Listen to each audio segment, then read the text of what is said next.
अपने दे दिया ताकि हम अपने परमेश्वर का धन्यवाद कर सकें, ताकि हम अपने परमेश्वर की स्तुति कर सकें और उसके पवित्र नाम को हम आदर दे सकें। वो हमारा शरण स्थान और गढ़ और हमारा किला है, वो हमारे छुपने की जगह है। हम में से कितने लोग इस जहान को छोड़कर चले गए, जिंदा नहीं रह सके, वो नाश हो गए। बहुत से लोग परमेश्वर को जाने बिना इस दुनिया को छोड़कर चले गए, लेकिन हमारे परमेश्वर ने हमको सौभाग्य दिया ताकि हम अपने परमेश्वर की आराधना रूह और सच्चाई से कर सकें। हम अपने परमेश्वर का धन्यवाद करते हैं। उसने हम पर तरस किया, उस परमेश्वर ने हम पर दया की, उस परमेश्वर ने हमको संभाला, उस परमेश्वर ने हमको संभाल कर रखा। परमेश्वर के नाम की स्तुति करते हैं। हम उस जीते परमेश्वर के नाम को सारा आदर देते हैं। महान परमेश्वर को, उसके चरणों में उसको नमन करते हैं, क्योंकि वह हमारा पिता है, जिसने हमको सिरजा है, जिसने हमको बनाया है, जिसने हमको पैदा किया है। हम सब भाई बहन मिलकर उस परमेश्वर के जीवते नाम को आदर दें। हम सब मिलकर उस परमेश्वर के नाम की स्तुति करें। हम सब मिलकर उस परमेश्वर के नाम की महिमा करें, जिसने हमको जगत की सृष्टि से पहले चुना।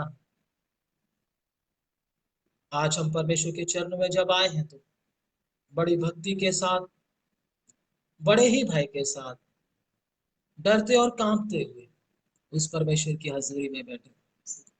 आप ये ना सोचें कि आप घर पर बैठे हैं, आप ये ना सोचें कि आप अकेले हैं।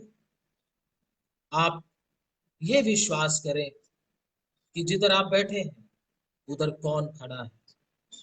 ये विश्वास करके पूरी तैयारी के साथ, भक्ति और भय के साथ हम प्रभु के चरणों में बैठे। जब हम भक्ति और भय के साथ उसका आदर करेंगे, उस परमेश्वर के चरणों में एकत्रित होकर उसकी महिमा करेंगे, तो वो परमेश्वर हमको अवश्य आशीष देगा। वो परमेश्वर अवश्य हमको उठाएगा। वो परमेश्वर अवश्य हमको दृढ़ करेगा।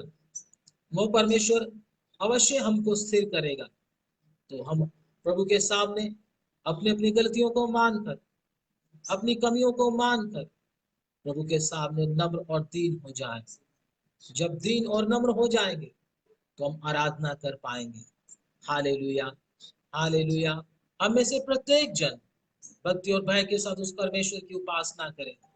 हम में से प्रत्येक जन उसको आदर दे, क्योंकि वही आदर के योग्य है और कोई नहीं। वही प्रशंसा के योग्य है और कोई नहीं। वही अति महान ईश्वर है और कोई नहीं। वही छुड़ाने वाला है और कोई नहीं। उस परमेश्वर के नाम की हम सदा स्तुति करें। उस परमेश्वर के नाम की सदा हम दोस्ताइश करें। उस परमेश्वर के नाम की हम हमेशा महिमा करें, क्योंकि वही आदर और महिमा और प्रशंसा के योग्य है। धन्यवाद करें, उसके नाम की स्तुति करें,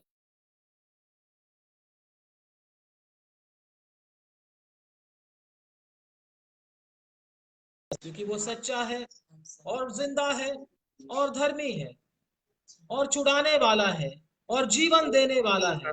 धन्यवाद करें परमेश्वर के नाम का। Hallelujah, hallelujah. अब्बा पिता, तूने हमको संभाल कर आज तक रखा। पिता तेरा धन्यवाद करते हैं, हम तेरी स्तुति करते हैं प्रभु जी। प्रभु जी, हमारे पास शब्द नहीं है आपके सामने प्रभु जी आपकी उपासना करने के लिए, क्योंकि आप ही उपासना और आदर और प्रभु महिमा और गौरव के योग्य है पिता परमेश्वर। हालेलुया। वो आप ही हमारे जिंदा परमेश्वर है पिता प्रभु जी। आपने हमको जगत की सृष्टि से पहले चुना और हमको संभाल कर रखा पिता परमेश्वर। प्रभु जी, हम आपकी स्तुति करते हैं। आज के दिन के लिए हम आपको दंडवत करते हैं पिता परमेश्वर। जितनी भी आराधनाएं पिता प्रभु जी जहां जहां पर आज हो रही है पिता प्रभु जी, आज सब जगह पर प्रभु जी आप आशीष देना प्रत्येक को पिता परमेश्वर, प्रत्येक जन पिता प्रभु, जितने भी तेरे लोग हजूरी में प्रभु ऑनलाइन देख रहे हैं पिता, चाहे वो ऐप के द्वारा देख रहे हैं प्रभु जी, चाहे वो पिता परमेश्वर फेसबुक के द्वारा किसी भी माध्यम से पिता परमेश्वर प्रभु तेरे प्रभु हजूरी में जुड़े हुए हैं पिता, संगति में जुड़े हुए हैं, प्रत्येक जन आज आशीष पाए पिता, तेरा नाम प्रभु हमारे मध्य में आज महिमा पाए, तेरा नाम हमारे मध्य में आज आदर पाए पिता परमेश्वर। और पिता प्रभु सबको तेरी पवित्र आत्मा की शक्ति से, सबको आत्मा की शक्ति से भर दे पिता परमेश्वर, ताकि वो आनंद को प्रभु जी महसूस कर सके जो आपने हमको दिया। हालेलुया, हालेलुया, धन्यवाद हो। आइए हम थोड़ी देर आराधना करेंगे। हालेलुया, यीशु मसीह के लहू से शुद्ध होकर हम आराधना करें। Hallelujah, hallelujah, hallelujah, hallelujah, hallelujah, hallelujah, hallelujah, hallelujah, hallelujah, hallelujah,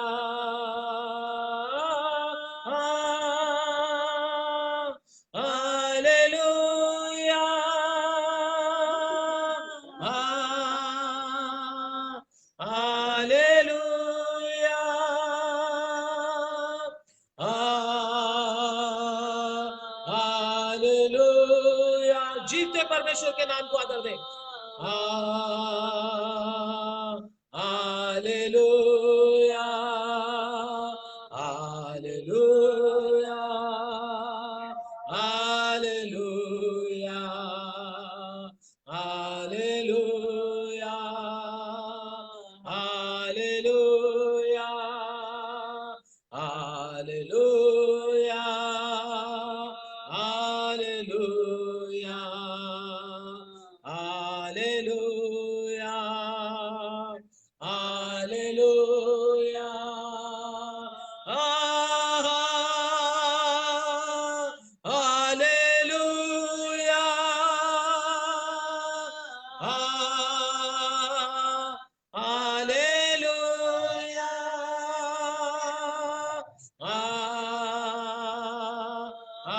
hallelujah, hallelujah,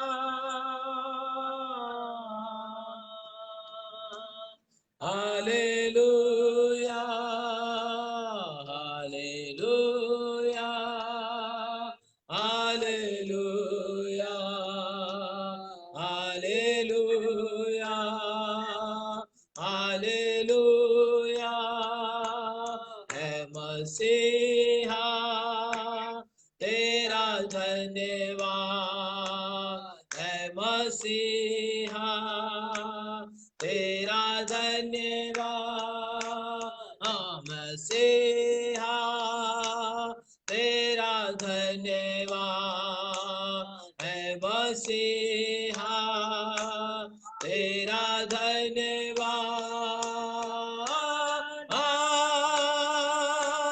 hallelujah,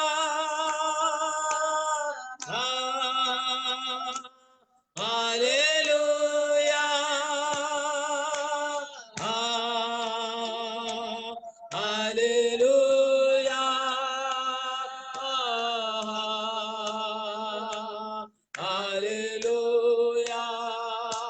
hallelujah, hallelujah, hallelujah, hallelujah, hallelujah, hallelujah, hallelujah, hallelujah, hallelujah, hallelujah.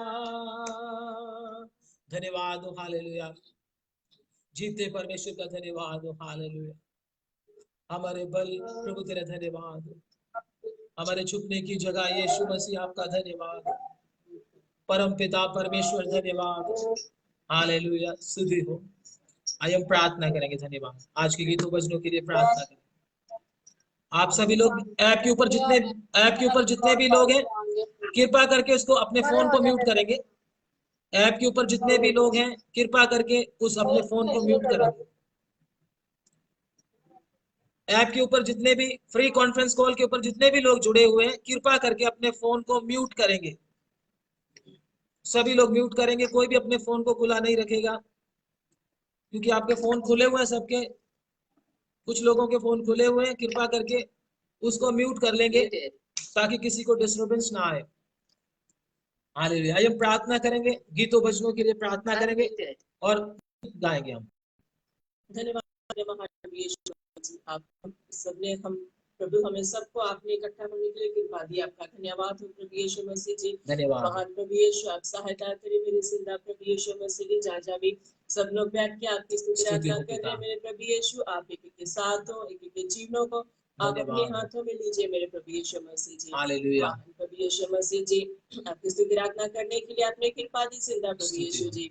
और महान प्रभु यीशु भी आपके भजन गाने के लिए जा रहे हैं प्रभु यीशु, आप हम सबके साथ हो महान प्रभु यीशु मसीह जी। एक एक घरों को छुए मेरे प्रभु यीशु, ताकि आपकी स्तुति आराधना आत्मा सच्चाई से कर सके मेरे प्रभु यीशु मसीह जी। आप सहायता करें मेरे परम प्रधान प्रभु यीशु मसीह जी। बाकी समय को आपके हाथों में सौंप देते हैं प्रभु यीशु जी। छोटी सी विनती को सुनिए, कबूल कीजिए, प्रभु यीशु मसीह के नाम से मांगते हैं, आमीन आमीन। आइए हम प्रभु की महिमा के लिए सॉन्ग नंबर 28, गीत नंबर, भजनों की किताब में 28 नंबर गीत हम प्रभु की महिमा के लिए मिलकर गाएंगे। 28 फ्री कॉन्फ्रेंस कॉल के ऊपर स्क्रीन के ऊपर हमारी जो सॉन्ग है वो अपना शो हो रहे हैं, और उसको देखकर आप गा सकते हैं। स्क्रीन के सामने आप उस गीत को देखकर गा सकते हैं। सॉन्ग नंबर 28, सॉन्ग नंबर 28 हम सब मिलकर प्रभु की महिमा के लिए गाएंगे। प्रभु की आराधना के लिए हम सब इसको मिलकर गाएंगे। आए हैं हम तेरे चरणों में, लेकर हम स्तुति। आए हैं हम तेरे चरणों में, लेकर हम स्तुति। Hallelujah hallelujah hallelujah hallelujah hallelujah hallelujah hallelujah hallelujah.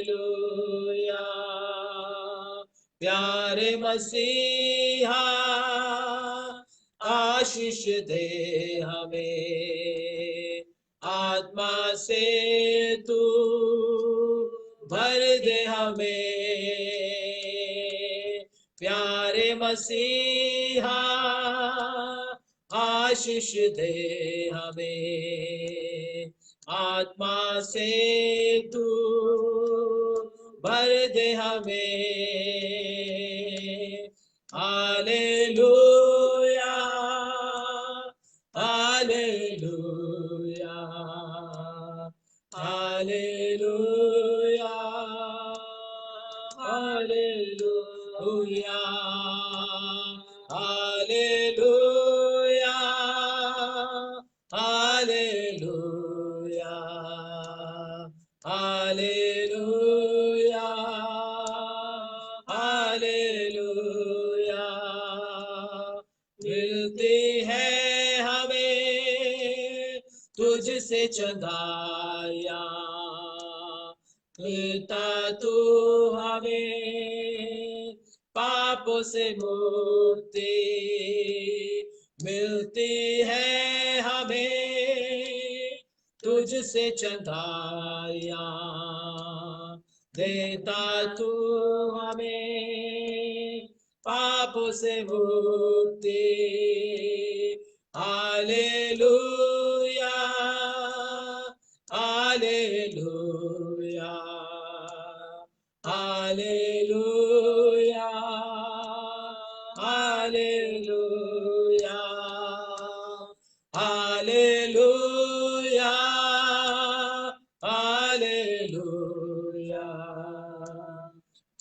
Hallelujah hallelujah. हम बच्चे हैं परम पिता के, बढ़ना है हमें वचनों में। हम बच्चे हैं परम पिता के, बढ़ना है हमें वचनों में।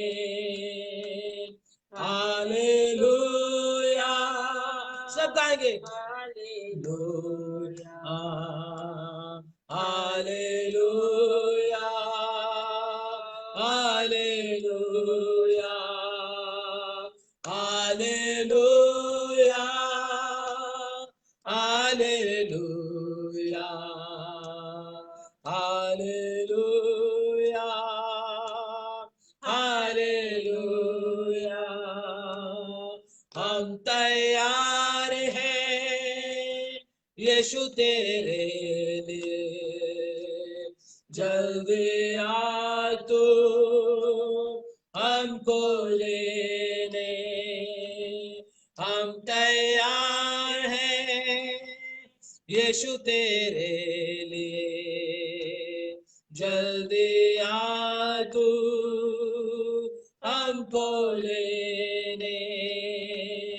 Hallelujah hallelujah hallelujah hallelujah hallelujah hallelujah hallelujah hallelujah hallelujah hallelujah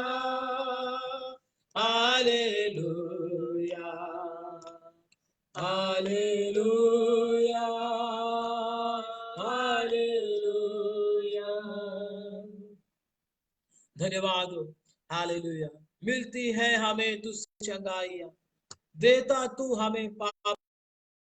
hallelujah hallelujah. हम बड़े हैं परम पिता के, बढ़ना है। हालेलुया। अगर आप भी वचनों में बढ़ना चाहते हैं तो आप भी प्रभु की आराधना हमारे साथ मिलकर करें। हालेलुया। हमारा परमेश्वर हमारे बीच में है, वो हाजिर है। वो किसी एक कमरे में नहीं बैठा, वो किसी एक चर्च बिल्डिंग में नहीं बैठा, वो सारी सृष्टि में रहता है। हालेलुया। जमीन पर भी वो है, पताल में भी वो है, आकाश पर चढ़ोगे उधर भी वो है। इस पृथ्वी की हर जगह पर वो हाजिर है। इसलिए हम ऐसे परमेश्वर की आराधना करते हैं जिसके पास हमको चलकर नहीं जाना पड़ता, वो हर जगह पर हाजिर है, हर जगह पर है। हमारा परमेश्वर ओमनी प्रेजेंस है, हर जगह पर एक ही समय में हर जगह पर मौजूद रहने वाला। हमको ऐसा पिता मिला है, हमको ऐसा परमेश्वर मिला है जो हमारी प्रार्थनाओं को, हमारी विनतियों को हर जगह पर सुनने के लिए हमेशा हाजिर रहता है। हम प्रार्थना में रहें और पिता परमेश्वर से यही प्रार्थना करते रहे, प्रभु मुझे भी आशीष दे, मुझे भी प्रभु जी तेरे वचनों में बढ़ने दे, मुझे भी आराधना करने के लिए तू कृपा दे। हालेलुया। आइए हम प्रभु की महिमा के लिए एक गीत और गाएंगे, 59, सॉन्ग नंबर 59। धन्यवाद। हम सब सॉन्ग नंबर 59 प्रभु की महिमा के लिए गाएंगे। सृष्टि है तेरी कविता, गाती है सन्ना तेरी। सारी सृष्टि भी प्रभु की सन्ना गाती है। कैमरा बंद करो अपना। हमको भी सारी कैमरा बंद करो। धन्यवाद। हालेलुया। धन्यवाद।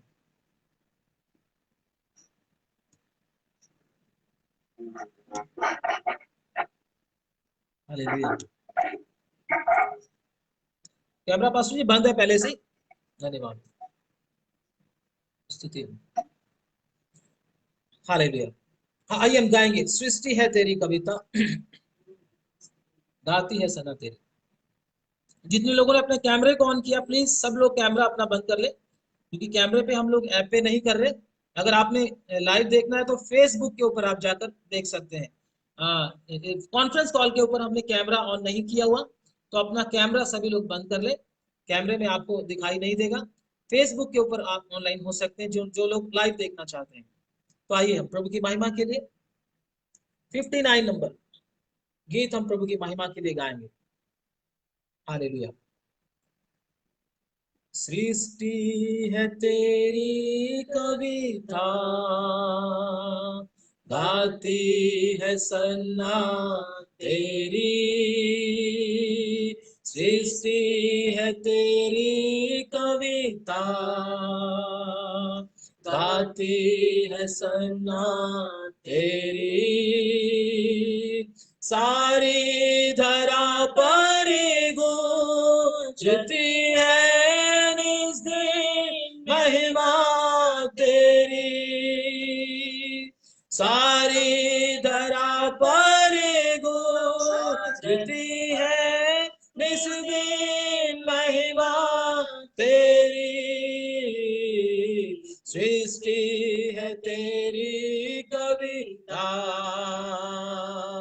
गाती है सन्ना तेरी। सृष्टि है तेरी कविता, गाती है सन्ना तेरी। सारी धरा पर गूंजती है निज दिन महिमा तेरी। सारी धरा पर गूंजती है निज दिन महिमा तेरी। सृष्टि है तेरी कविता, गाती है सन्ना तेरी। सृष्टि है तेरी कविता, गाती है सन्ना तेरी। झरने की कलकल भी करते हैं तेरी महिमा। झरने की कलकल भी करते हैं तेरी महिमा। पक्षी भी गाते हैं, तू है कितना महान। पक्षी भी गाते हैं, तू है कितना महान। वन के सुगंधी है हंसते, करते हैं जय जयकार। वन के सुगंधी है हंसते, करते हैं जय जयकार। सृष्टि है तेरी कविता, गाती है सन्ना तेरी। सृष्टि है तेरी कविता, गाती है सन्ना तेरी। सारी धरा पर गूंजती है निज दिन महिमा तेरी। सारी धरा पर गूंजती है निज दिन महिमा तेरी। सृष्टि है तेरी कविता, गाती है सना तेरी। सृष्टि है तेरी कविता, गाती है सना तेरी।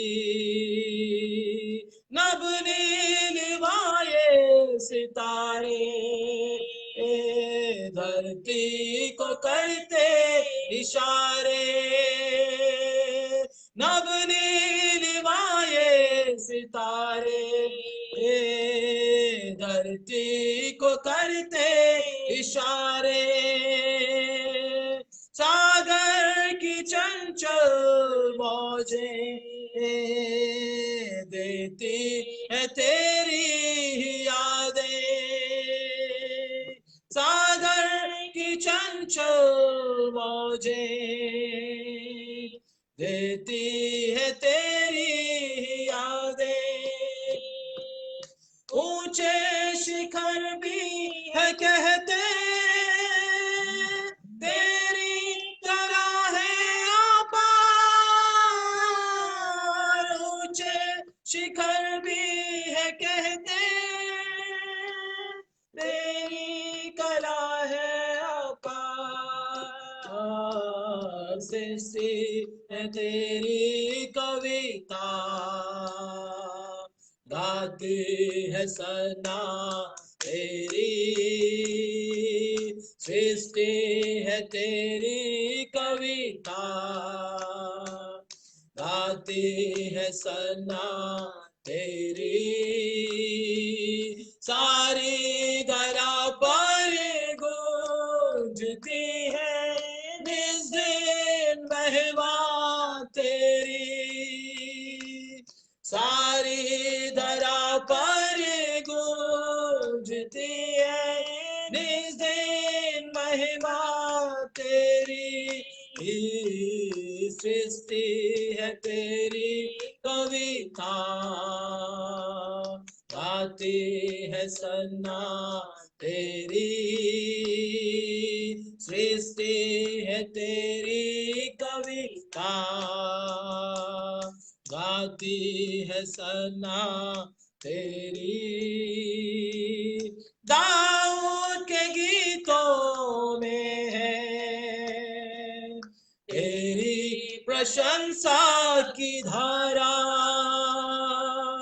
दाऊद के गीतों में है तेरी प्रशंसा की धारा, जन्नत में कहते फरिश्ते दाता है तू ही हमारा,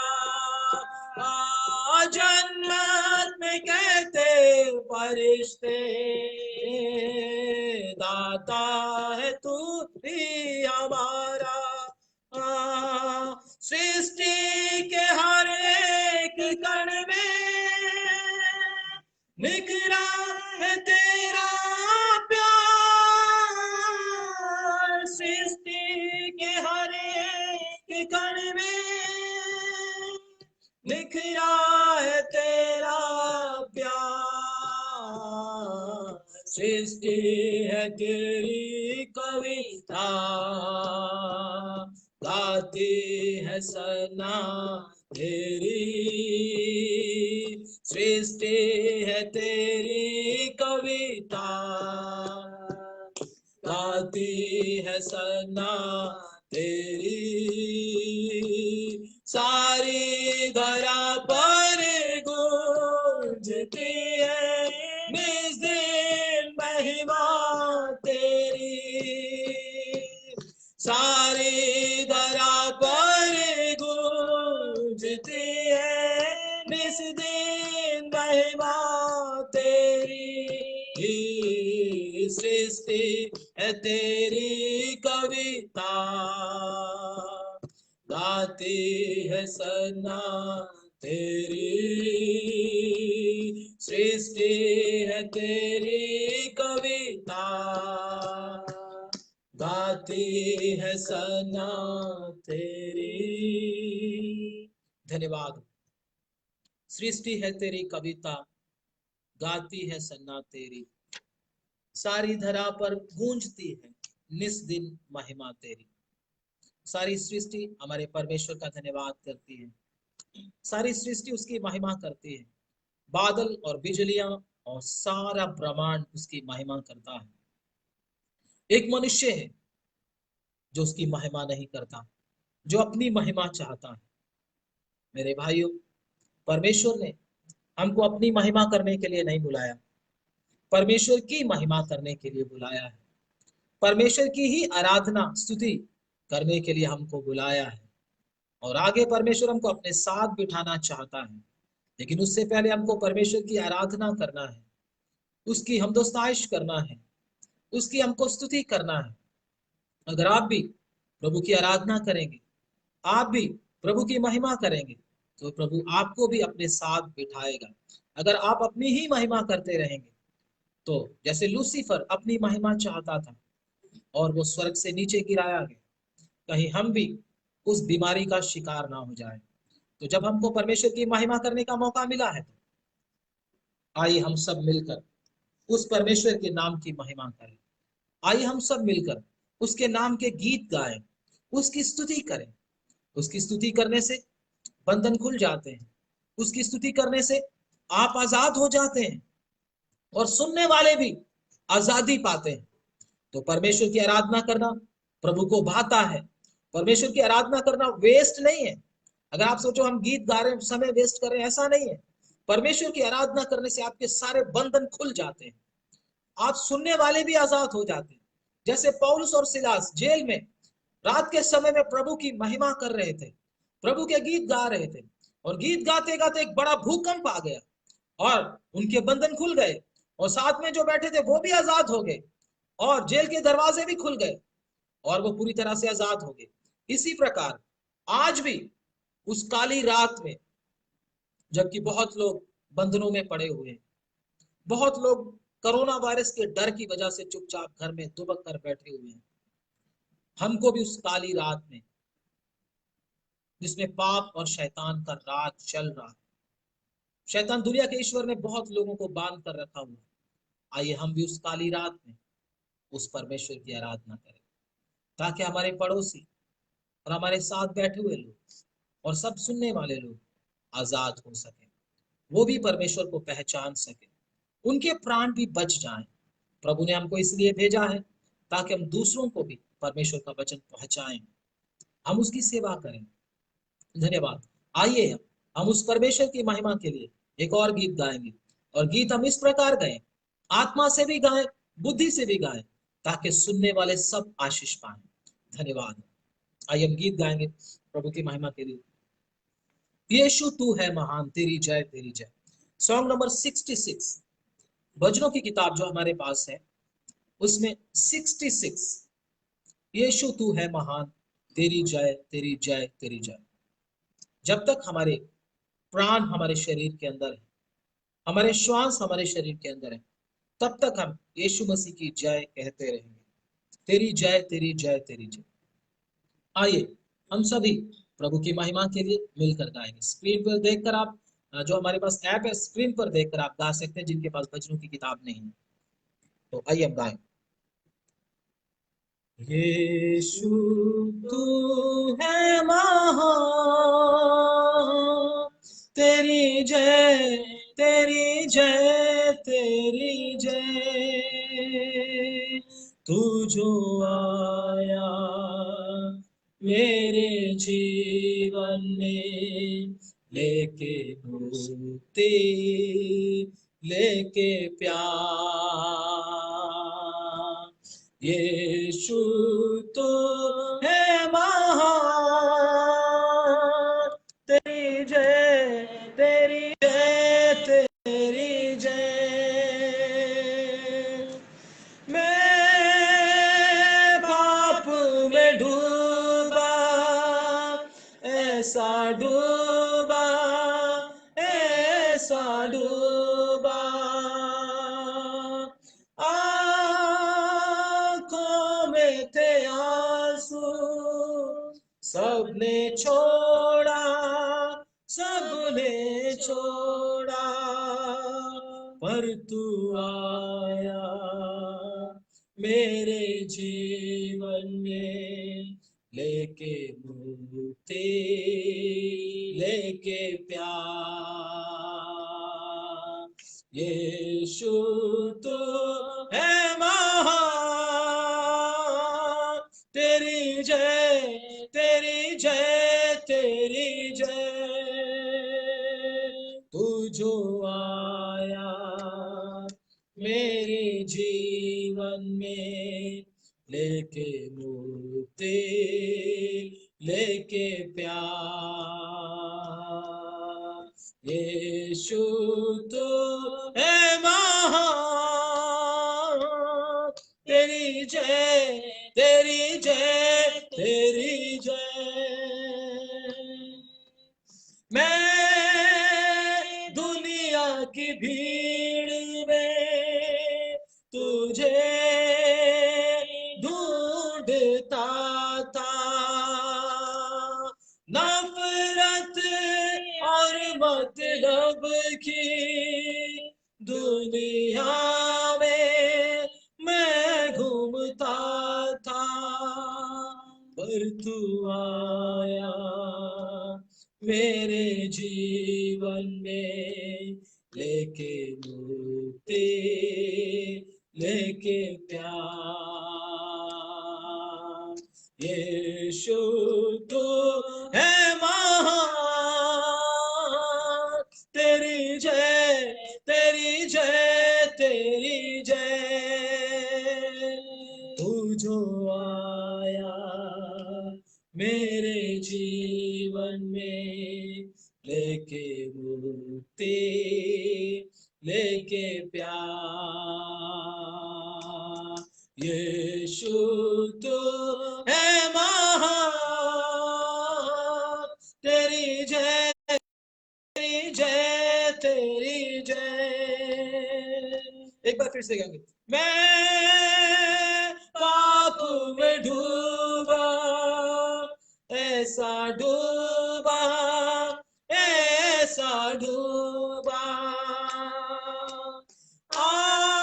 आंखों में थे आंसू, सबने छोड़ा, सबने छोड़ा, पर तू आया मेरे जीवन में, लेके मुक्ति, लेके प्यार। यीशु तू है महान, तेरी जय, तेरी जय, तेरी जय। यीशु तू है महान, तेरी जय, तेरी जय, तेरी जय। पर तू आया मेरे जीवन में, लेके मुक्ति, लेके प्यार। यीशु तू है महान, तेरी जय, तेरी जय, तेरी जय। यीशु तू है महान, तेरी जय, तेरी जय, तेरी जय। तू जो आया मेरे जीवन में, लेके खुशियां, लेके प्यार। जब हम प्रभु यीशु मसीह के पास आते हैं, बेशक हमको दुनिया का सुख चाहे ना मिले, लेकिन खुशी जरूर मिलती है। सुख और खुशी में बहुत अंतर है। पाप आपको सुख दे सकता है, लेकिन खुशी नहीं दे सकता। खुशी दुनिया के पास है ही नहीं, इसलिए वो जगह जगह पर जाकर खुशी ढूंढते हैं। कोई इंटरनेट में जाकर खुशी ढूंढता है, कोई नशा करके खुशी को ढूंढता है, कोई बुरे बुरे काम करके खुशी को ढूंढता है, कोई कोई खेल खेल कर खुशी को ढूंढता है, कोई व्यभिचार में फंसकर खुशी को ढूंढने की कोशिश करता है, लेकिन खुशी नहीं मिलती। खुशी क्यों नहीं मिलती? क्योंकि दुनिया में आपको खुशी कहीं से भी नहीं मिल पाएगी। अगर आपको खुशी चाहिए तो खुशी आपको सिर्फ और सिर्फ प्रभु यीशु मसीह ही दे सकता है, और कोई खुशी नहीं दे सकता। उसकी आराधना करने से, उसके चरणों में आकर बैठने से हमको वो खुशी मिलती है जो दुनिया के पास नहीं।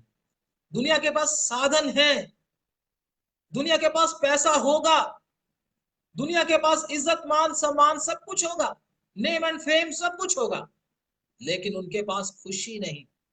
इसलिए बेचारे दर दर की ठोकरें खाते रहते हैं। उनसे अगर बैठकर बात किया जाए, क्या आपके मन में खुशी है? वो बोलेंगे हम तो खुशी को ढूंढते हैं, हमारे पास खुशी नहीं। लेकिन इधर भजनों के द्वारा हमको क्या मालूम हुआ? यीशु के पास आकर खुशी आई हमारे जीवन में, और हमारे अंदर क्या आया? प्रेम आया। प्रेम भी दुनिया के पास नहीं है, खुशी भी दुनिया के पास नहीं है। मेरे भाई, मेरी बहन, ये आत्मा के फल हैं जो प्रभु हमको देता है। ये आत्मा के फल आत्मा के द्वारा ही मिलते हैं। जो प्रभु यीशु मसीह के पास आता है उसी को मिलते हैं। आज आप, अगर आपके पास खुशी नहीं है, जितने लोग मेरी आवाज को सुन पा रहे हैं, अगर आपके पास खुशी नहीं है, तो आप यीशु को अपना पूरा जीवन दे दें। पूरा जीवन जब आप यीशु को दे दोगे, उसके बदले में आपको खुशी और आनंद से भर देगा। फिर आपको दूसरी चीजों में खुशियां ढूंढने की जरूरत नहीं पड़ेगी। फिर आप पाप का सुख नहीं भोगने के लिए तैयार नहीं होंगे, क्योंकि आपको प्रभु की दी हुई खुशी मिल गई। वो जो खुशी और आनंद प्रभु देता है, वो दुनिया की किसी भी चीज में, पैसे से, धन से, दौलत से, बड़े घर से, बड़ी नौकरी से, किसी भी चीज से आपको नहीं मिलेगी। मेरे कहने का मतलब क्या है? आप कभी तृप्त नहीं होंगे। लेकिन यीशु मसीह के पास आकर वो खुशी मिलती है, उससे आप तृप्त हो जाते हैं। आपको फिर भटकना नहीं पड़ता, इधर उधर भागना नहीं पड़ता, तरह तरह के आपको तरीके नहीं अपनाने पड़ते ताकि आपका मन खुश हो जाए। हालेलुया। ये हमको प्रभु ही दे सकता है। हालेलुया। आइए हम परमेश्वर के वचनों के लिए अपने आप को तैयार करेंगे। धन्यवाद। वो खुशी पाने के लिए हम प्रभु के पास आए। प्रभु को बोले, प्रभु मेरे जीवन में वो खुशी नहीं, मेरे जीवन में वो आनंद नहीं है जो तेरी ओर से मिलता है। क्योंकि आत्मा का फल प्रेम, आनंद, धीरज, कृपा, भलाई, विश्वास, संयम और नम्रता है। ये सब हमको प्रभु यीशु मसीह की ओर से ही मिलता है। प्रभु यीशु मसीह बोलते हैं, अगर तुम मेरी आज्ञाओं को मानोगे तो मैं पिता से विनती करूंगा, वो तुम्हें एक सहायक देगा जो सर्वदा तुम्हारे साथ रहे। वो है पवित्र आत्मा। तुमने उस पवित्र आत्मा को जाना है और देखा भी है। देखने का मतलब उसको अनुभव भी किया है। वो पवित्र आत्मा तुम्हारे साथ साथ रहेगा।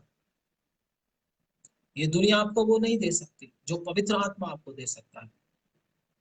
प्रेम आपको दुनिया नहीं दे सकती, आनंद आपको दुनिया नहीं दे सकती। अगर आप आनंद खोजने के लिए जाओगे, उसके बदले में आपको पाप में गिरना पड़ेगा, अपने शरीर को बेचना पड़ेगा, अपने ईमान को बेचना पड़ेगा, अपनी इज्जत को बेचना पड़ेगा, तब जाकर आपको थोड़ा सा आनंद मिलेगा। लेकिन प्रभु ऐसा कुछ भी नहीं चाहते। प्रभु आपको सच्ची शांति और सच्ची खुशी देना चाहते हैं। वो पवित्र आत्मा की ओर से होता है। जब तुम उसकी आज्ञाओं को मानोगे, वो तुमको वो खुशी, वो आनंद, वो शांति, वो धीरज, वो कृपा, वो भलाई, वो विश्वास और वो पेशेंस देगा जो आज दुनिया के पास नहीं है। प्रभु हमेशा हमको वो चीज देता है जो इस दुनिया के पास नहीं। दुनिया तरसती है कहीं ना कहीं से हमको ये मिल जाए, सब कुछ करने के लिए तैयार हो जाते हैं। पाप में पड़ने के लिए, इज्जत बेचने के लिए, पैसा लगाने के लिए, दूर दूर ट्रैवल करने के लिए, नंगे पांव चलने के लिए तैयार हो जाते हैं। लेकिन जो चीज प्रभु हमको देता है वो नहीं पाते। प्रभु का धन्यवाद करें कि हम प्रभु के चरणों में आए, जिसके पास ये सब चीजें हैं, और ब्रह्मांड में किसी के पास ये चीजें नहीं है जो यीशु देता है। बाकी चीजें आपको लोग दे सकते हैं, लेकिन जो यीशु देता है वो कोई नहीं दे सकता। इसलिए प्रभु में रहने वाला प्रत्येक जन खुश है, आनंदित है, वो घबराता नहीं। मैं आपको बताऊं, वो आनंद, वो खुशी परमेश्वर ने अपने दास पौलुस को भी दी, और वो जेल के अंदर आनंद मना रहे थे।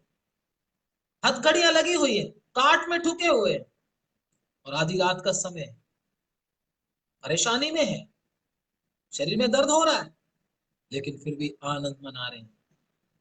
वो आनंद मनाते हुए जेल के प्रधान ने देखा है। जेल के प्रधान को मालूम हो गया ये कैसे इंसान है जो जेल के अंदर भी इनको हथकड़ियां लगी हुई हैं, फिर भी आनंद मना रहे हैं। हालेलुया। ये कैसा आनंद है जो दुख के समय में भी मिल जाता है। ये कैसा आनंद है जो कठिन परिस्थितियों में भी रहता है।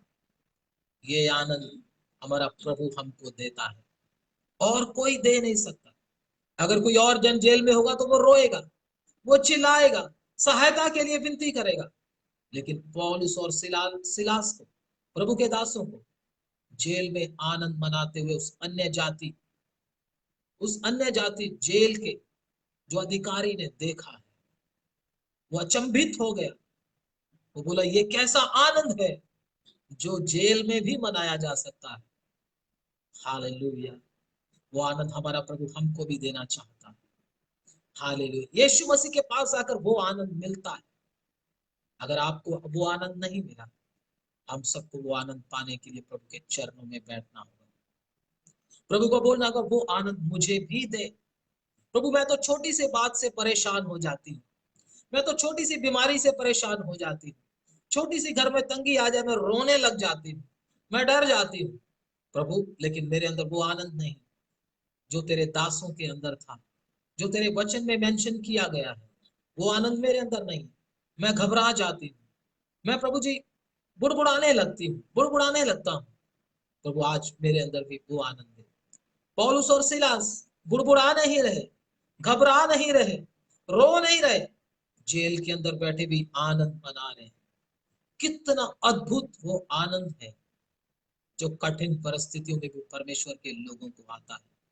यही है फर्क परमेश्वर के लोगों के अंदर और दुनिया के लोगों के अंदर। मेरे भाई, अगर आपको भी वो आनंद चाहिए तो प्रभु यीशु मसीह को वो सारा जीवन दे दें। आप कभी निराश नहीं रहेंगे, आप कभी हताश नहीं रहेंगे। पिछले दिनों में हमने देखा कितने फिल्म स्टार भी, बड़े बड़े नाम रखने वाले लोग भी, थोड़ी सी परेशानी आई, किसी ने थोड़ा सा कुछ बोला, कुछ बदनाम करने की कोशिश की या कुछ भी हुआ, हमको मालूम नहीं, वो आत्महत्या करने के लिए तैयार हो गए। क्यों? क्योंकि वो उनके पास वो आनंद नहीं था जो कष्टों में, जो कठिन परिस्थितियों में भी मनाया जा सके। उनके पास सब कुछ था, दुनिया का सब कुछ था, नाम था, पैसा था और सब कुछ था उनके पास, लेकिन एक उनके पास नहीं था। वो कौन? यीशु मसीह। जिनके पास वो आ जाता है वो हर घटनाओं में आनंद मनाता है। हालेलुया। पौलुस भी आनंद मनाता था। प्रभु का दास हबक्कूक भी कहता है, चाहे थानों में गाय बैल ना हो, जलपाई के वृक्ष से केवल धोखा पाया जाए, खेतों में अन्न ना उपजे, तो भी मैं यहोवा के कारण आनंदित रहूंगा। हालेलुया। प्रभु के संत लोग फिर भी आनंद मनाते थे। आइए हम भी उसी कंडीशन में आ जाएं। आइए हम भी उस लेवल तक आए ताकि हम भी परिस्थितियों में भी आनंद मना सके, घबराए ना। तभी हम अपने आप को मसीह कहलवा सकते हैं। हालेलुया। फिर हम अपने आप को बोल सकते हैं मैं मसीह में हूं। जो मसीह में है वही उठाए जाएंगे, वही तुरी की आवाज को सुन पाएंगे। अगर आप कष्टों में, परिस्थितियों में आनंद नहीं मना पाते तो अभी आप मसीह में नहीं हो। मसीह में हर परिस्थिति में आनंद ही आनंद है। मेरे भाई, मेरी बहन, जो लोग भी आप मुझको सुन रहे हैं, मैं आपको काल्पनिक बातें नहीं बता रहा, कोई कहानी नहीं सुना रहा मैं आपको। ये वास्तविक बातें हैं जो परमेश्वर के वचन में लिख कर दी गई है। इसलिए अगर आप भी जैसे समर्पण प्रभु के लोगों ने किया है, आप भी ऐसा करके आओगे तो आप भी हर परिस्थिति में आनंदित रहोगे। दुनिया आपको आनंद मनाते हुए देखेगी। जब दुनिया आपको आनंद मनाते हुए देखेगी, अचंभित हो जाएगी। वो आपको बोलेगी मुझे भी वो मसीह चाहिए। अभी वो जब आपको रोते हुए देखती है, आपको परेशान होते हुए हालत में देखती है, वो कहती है ये भी हमारे जैसा है, ये भी हमारा ही भाई है। चाहे हम कितना भी प्रचार करें, कितना भी मसीह बन के अपने आप को दिखाएं, उसका कोई फायदा नहीं होगा। अगर दुनिया के सामने हमारे अंदर वो अद्भुत आनंद प्रकट होगा तो दुनिया बोलेगी ऐसा मसीह हमको भी चाहिए। तो आइए हम भी प्रभु के सामने प्रार्थना करें, प्रभु मुझे भी वो आनंद चाहिए जो आप मुझे देना चाहते हैं। आइए हम प्रार्थना करें। धन्यवाद स्वर्गीय पिता, धन्यवाद करते हैं पिता आपकी दी हुई उपस्थिति के लिए। गीतों भजनों के द्वारा आपने हमारी सहायता की। आज की आराधना अब आपको स्वर्ग में पसंद आए। अब हम आपका वचन सीखना चाहते हैं। हमें से प्रत्येक जन अब तेरे वचनों को सुनने के लिए एक एक के मन को तैयार कर आपकी पवित्र उपस्थिति को हमारे बीच में चाहते हैं। अब हमें से प्रत्येक के साथ तू बोल और बातचीत यीशु मसीह के नाम में। आमीन आमीन आमीन। धन्यवाद। आइए हम परमेश्वर के वचन को सीखने से पहले मैं आप सबसे पूछना चाहता हूं, अगर किसी को आवाज की प्रॉब्लम है तो मैसेज टाइप करके बता सकता है। अगर पिक्चर की क्वालिटी की अगर कोई प्रॉब्लम आ रही है तो पिक्चर क्वालिटी के बारे में भी बता सकता है। आप फेसबुक के ऊपर और हमारे जो कॉन्फ्रेंस कॉल का ऐप चल रहा है उसके ऊपर मैसेज डालकर आप लोग बता सकते हैं। मैसेज डालकर आप लोग बता सकते हैं कि हमारे आवाज वगैरह का कोई इशू तो नहीं है। आप लोग बता सकते हैं ताकि किसी को असुविधा ना हो। धन्यवाद। सभी लोग बता सकते हैं ताकि हम लोगों को मालूम हो जाए। अगर कभी भी आवाज का इशू आता है, अगर पिक्चर फेसबुक में भी पिक्चर क्वालिटी का पिछली क्लासेस में इशू हुआ था लास्ट में आकर, अगर फेसबुक में भी आता है तो कृपया आप मुझे मैसेज के द्वारा बता सकते हैं कि आपकी आवाज और पिक्चर क्लियर नहीं आ रही। तो आप इस बात के लिए आप ये काम करेंगे तो प्रभु आपको बहुत आशीष दे। आइए हम परमेश्वर के वचन को सीखने के लिए जाएंगे। धन्यवाद धन्यवाद। सर्वशक्तिमान परमेश्वर का धन्यवाद हो कि हमारे परमेश्वर ने हमको आज शाम के समय में अपने चरणों में बैठने का सौभाग्य दिया ताकि हम अपने परमेश्वर के जीवते कलाम को सीख सकें। ये जो कलाम है जो हम सीखते हैं, मैं आपसे पहले भी गुजारिश कर चुका हूं, अपने दिमाग में इसको कोई ना रखे। इस कलाम को आप अपने हृदय में रखें। ये कलाम बंधनों को तोड़ता है। ये कलाम शैतान की शक्तियों को हरा देता है। ये कलाम आपको आजाद कर देता है। ये कलाम पाप की शक्ति को ध्वस्त कर देता है। ये कलाम संसार के ऊपर आपको विजय देता है। इसलिए इस कलाम को अपने हृदय में रखें। इस कलाम को अपने हृदय में आने दें। जब ये कलाम आपके हृदय में आएगा, आपको आशीषित करेगा। कलाम की शक्ति आपके अंदर आएगी। कलाम की शक्ति से ही यीशु मसीह ने शैतान को हराया था। कलाम की ताकत से ही यीशु मसीह ने हर दुष्ट शक्तियों के ऊपर विजय हासिल की थी।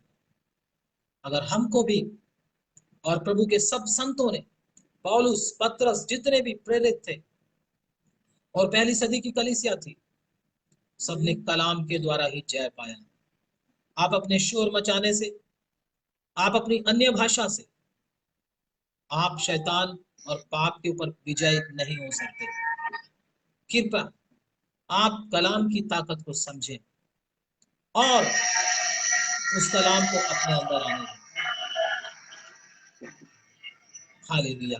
आइए हम परमेश्वर के कलाम को पढ़ने के लिए जाएंगे जो हमारे लिए अति आवश्यक है, जो हमारे लिए भोजन है, जो हमको ताकत देता है, जो हमको बलवंत करता है, जो हमको नया बनाता है, जो हमको पवित्र करता है। धन्यवाद, स्तुति। आइए हम उस वचन को सीखने के लिए जाएंगे। आइए हम पढ़ेंगे प्रभु के वचन में से दूसरा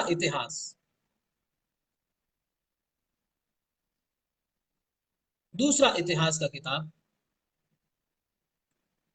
उसका 14 अध्याय, सेकंड क्रॉनिकल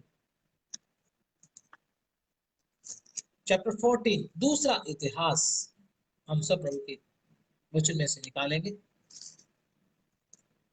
दूसरा इतिहास। धन्यवाद। सब लोग अपने अपनी बाइबल को ओपन करेंगे ताकि हम परमेश्वर के वचन में से पढ़ सकें। दूसरा इतिहास उसका 14 अध्याय और उसका हम पढ़ेंगे पहला वचन से। जब हम पढ़ते हैं तो इधर हमको परमेश्वर के वचन में यहूदा के राजाओं के बारे में कुछ मालूम होता है। तो परमेश्वर, मैं आपको एक बात बताना चाहता हूं, परमेश्वर का वचन परमेश्वर के स्वभाव को बताता है कि परमेश्वर का स्वभाव कैसा है। जितनी भी व्यवस्था की पुस्तकें हमको दी गई हैं, इससे हमको परमेश्वर का स्वभाव मालूम होता है। और जब परमेश्वर का स्वभाव हमको मालूम हो जाएगा तो हमको परमेश्वर के पीछे चलने में कोई दिक्कत महसूस नहीं होगी। दिक्कत उन्हीं को महसूस होती है जो परमेश्वर के स्वभाव को अच्छी तरह से जानते नहीं। तो हम में से प्रत्येक जन, जबकि परमेश्वर ने हमको सौभाग्य दिया है कि हम परमेश्वर के स्वभाव को अच्छी तरह से जानें, क्योंकि हम अनंत काल तक उस परमेश्वर के साथ रहने के लिए तैयार हो रहे हैं। इस्राएली लोग थोड़ी देर के लिए उस परमेश्वर के पास, उस सिनाई पहाड़ के पास आए थे, लेकिन वो थोड़ी देर भी उसके सामने खड़े नहीं रह पाए। 3 दिन पवित्र होकर आए थे। जब मूसा ने उनको बोल दिया था 3 दिन पवित्र होकर आना, तो परमेश्वर हमारे साथ बात करने के लिए आएगा, अपने वचनों को हमें देगा। तो वो 3 दिन पूरी तरह से अपने आप को पवित्र किया, पूरा जोर लगाया, अपना सब कुछ किया, लेकिन वो सर्वशक्तिमान परमेश्वर के सामने खड़े नहीं रह पाए। उधर से भाग खड़े हुए। लेकिन हम लोगों ने भी परमेश्वर के सामने जाना है, लेकिन थोड़ी देर के लिए नहीं, युगानुयुग के लिए परमेश्वर के पास जाना है। प्रभु के वचन में लिखा है, परमेश्वर का डेरा मनुष्यों के बीच में है, वो अपने लोगों के साथ रहेगा। आइए हम प्रभु के वचन में से इस वचन को पढ़ लेंगे। प्रकाशित वाक्य की किताब निकालेंगे। ये वचन आगे जाने से पहले प्रकाशित वाक्य 21 अध्याय उसका 3 वचन हम ऊंची आवाज में पढ़ेंगे। फिर मैंने सिंहासन में से किसी को ऊंचे शब्द से ये कहते हुए सुना, देख, परमेश्वर का डेरा मनुष्यों के बीच में है, वह उनके साथ डेरा करेगा और वह उसके लोग होंगे, और परमेश्वर आप उनके साथ रहेगा और उनका परमेश्वर होगा। हाँ, इधर प्रभु के वचन में क्या लिखा हुआ है? आप देख, परमेश्वर का डेरा मनुष्यों के बीच में है। देख, परमेश्वर का डेरा मनुष्यों के बीच में है, वह उनके साथ डेरा करेगा और वे उसके लोग होंगे, और परमेश्वर आप उनके साथ रहेगा और उनका परमेश्वर होगा। परमेश्वर उनके साथ होगा। कितनी देर के लिए? युगानुयुग के लिए। और ये वचन हम क्यों सीख रहे हैं? ताकि जिस परमेश्वर के साथ हमने रहना है, उस परमेश्वर का स्वभाव हमको मालूम हो जाए और हम अपने परमेश्वर को, परमेश्वर के साथ रहने के लिए अपने आप को उसके लिए तैयार कर सके। अगर हम परमेश्वर के वचन को नहीं सीखेंगे तो हम तैयार नहीं कर पाएंगे। जैसे इस्राएली लोग परमेश्वर के स्वभाव को जैसे जानना चाहिए वैसे जानते नहीं थे। ना जानने के कारण बहुत सी बातें उनके अंदर ऐसी थी, वो परमेश्वर के सामने से भाग खड़े हुए। लेकिन परमेश्वर ने हम लोगों को आज का दिन भी दिया है, और कितने वर्ष हमारे जीवन में उसने पहले से दे दिए, ताकि हम लोग उसके स्वभाव को जानकर अपने आप को उस स्वभाव के अनुसार ढालते चले जाएं। जब आप उस परमेश्वर के स्वभाव को जानकर अपने आप को उसके अनुसार ढालेंगे तो परमेश्वर के साथ रहने में आपको कोई मुश्किल नहीं आएगी। अगर आपने परमेश्वर के वचन को नहीं सुना और आप परमेश्वर के स्वभाव में अपने आप को नहीं ढाला, तो निश्चय आप उस परमेश्वर के सामने खड़े नहीं हो पाओगे। प्रभु के वचन में लिखा, वो आग एक एक के काम को परखेगी, जिसका काम उसके अनुसार ना पाया गया वो खुद तो बच जाएगा, लेकिन जलते जलते लज्जा में उसको जीना पड़ेगा। परमेश्वर के सामने खड़ा हो नहीं पाएगा वो इंसान अगर उद्धार पाया है तो। लेकिन अगर बिल्कुल भी परमेश्वर के वचन को नहीं जाना और उद्धार नहीं पाया, फिर तो नरक की आग इंतजार कर ही रही है। लेकिन मुझे और आपको इस बात पर ध्यान देना है कि मुझे अनंत काल तक उस परमेश्वर के साथ रहना है। और ये अनंत काल के लिए तैयार होने के लिए आप अपनी घड़ी की ओर देखें। जो घड़ी की जो सुई है वो निकलती चली जा रही है आगे आगे। मालूम नहीं कब आपका टाइम ओवर हो जाए और बोल दिया जाए भाई अनंत काल के लिए तैयार होने के लिए आपका टाइम समाप्त हो चुका है। कभी भी सायरन बज सकता है। अगर हमारा सायरन अभी बज जाए तो सोच के देखो हमारी हालत क्या होगी। हम में से प्रत्येक को परमेश्वर के स्वभाव के अनुसार बनना है। अगर हम परमेश्वर के स्वभाव के अनुसार नहीं बने तो मैंने आपको बोला था उसके साथ रहना हमारे लिए अति कठिन बात है। तो आइए हम उस राजा के विषय में सीखने के लिए जाएंगे और जिससे हमको परमेश्वर का स्वभाव मालूम होता है। आइए हम जल्दी से पढ़ेंगे दूसरा इतिहास 14 अध्याय उसका 1 वचन से हम पढ़ने के लिए जाएंगे। अंत में अबिया अपने पुरखाओं के संग सो गया और उसको दाऊदपुर में मिट्टी दी गई और उसका पुत्र आसा उसके स्थान पर राज्य करने लगा। बस तो इधर प्रभु का वचन क्या कहता है? परमेश्वर का वचन कहता है कि अबिया जो यहूदा का राजा था, ध्यान से सुनिएगा परमेश्वर के वचन को। अबिया जो यहूदा का राजा था वो जब सो गया, वो जब अपने पुरखाओं के संग सो गया तो उसे दाऊदपुर में मिट्टी दी गई। जब दाऊदपुर में उसको मिट्टी दी गई तो उसका पुत्र आसा जो उसका बेटा था वो उसकी जगह पर राज्य करने लगा, राजा नियुक्त किया गया। और इसके दिनों में 10 वर्ष तक देश में चैन रहा। अब 2 आयत पढ़ दे आगे। आसा ने वही किया जो उसके परमेश्वर यहोवा की दृष्टि में अच्छा और ठीक था। आसा जो था उसने वही किया जो यहोवा परमेश्वर की दृष्टि में सही था। यहूदा और इजराइल, ध्यान से सुनना परमेश्वर के वचन को, ये परमेश्वर का कलाम है, ये कोई कॉमिक्स की कहानी नहीं है।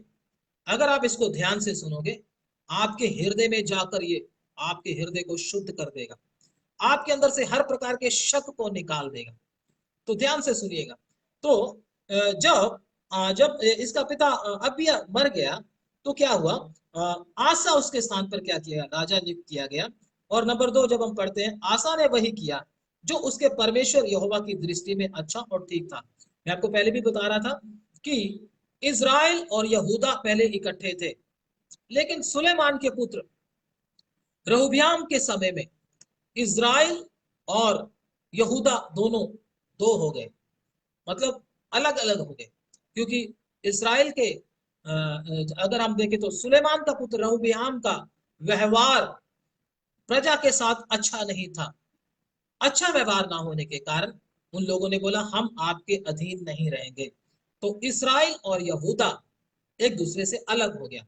और फिर उसके बाद अगर हम पढ़ते तो राजा आए और फिर अबिया की बात अभी हम करते हैं। अबिया ने भी राज्य किया और यहूदा के ऊपर। अबिया के बाद उसका पुत्र आसा आया और आसा ने वही किया जो उसके परमेश्वर की दृष्टि में सही था, ठीक था। 3 आयत पढ़ दे। उसने प्रायी वेदियों को और ऊंचे स्थानों को दूर किया और लाठों को तुड़वा डाला और अशेरा नामक मूर्तों को तोड़ डाला और यहूदियों को आज्ञा दी कि अपने पूर्वजों के परमेश्वर यहोवा की खोज करे और व्यवस्था और आज्ञा को माने। हाँ, व्यवस्था और आज्ञा को मानने के लिए उसने क्या किया? ऑर्डर जारी किया।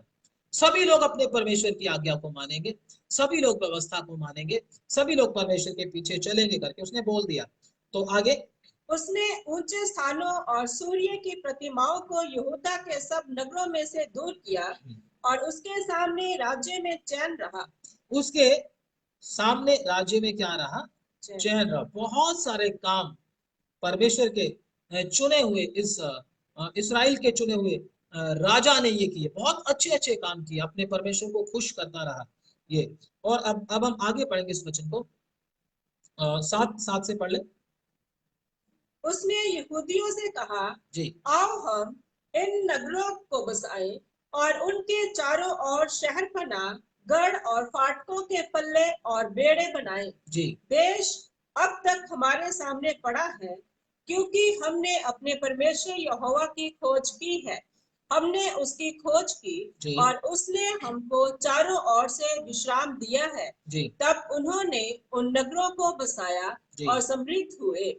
फिर आसा के पास ढाल और बर्छी रखने वालों की एक सेना थी, अर्थात यहूदा में से तो 3 लाख पुरुष और बिन्यामीन में से ढाल रखने वाले और धनुधारी 2,80,000, ये सब शूरवीर थे। जी 9 ऐड पढ़ दे। उनके विरुद्ध 10 लाख पुरुषों की सेना और 300 रथ लिए हुए जेरा नामक एक कुशी निकला और मारेशा तक आ गया। बस इधर रुक जाए। तो इसके पास एक बड़ी सेना थी। ये जैसे जैसे परमेश्वर की आज्ञा को मानता गया, परमेश्वर ने इसको दृढ़ किया, ये राजा दृढ़ होता चला गया। तो इसकी सेना के बारे में वर्णन किया गया है, 3 लाख पुरुष और बिन्यामीन, यहूदा में से 3 लाख पुरुष थे और बिन्यामीन में से ढाल रखने वाले और धनुधारी 2,80,000 पुरुष थे।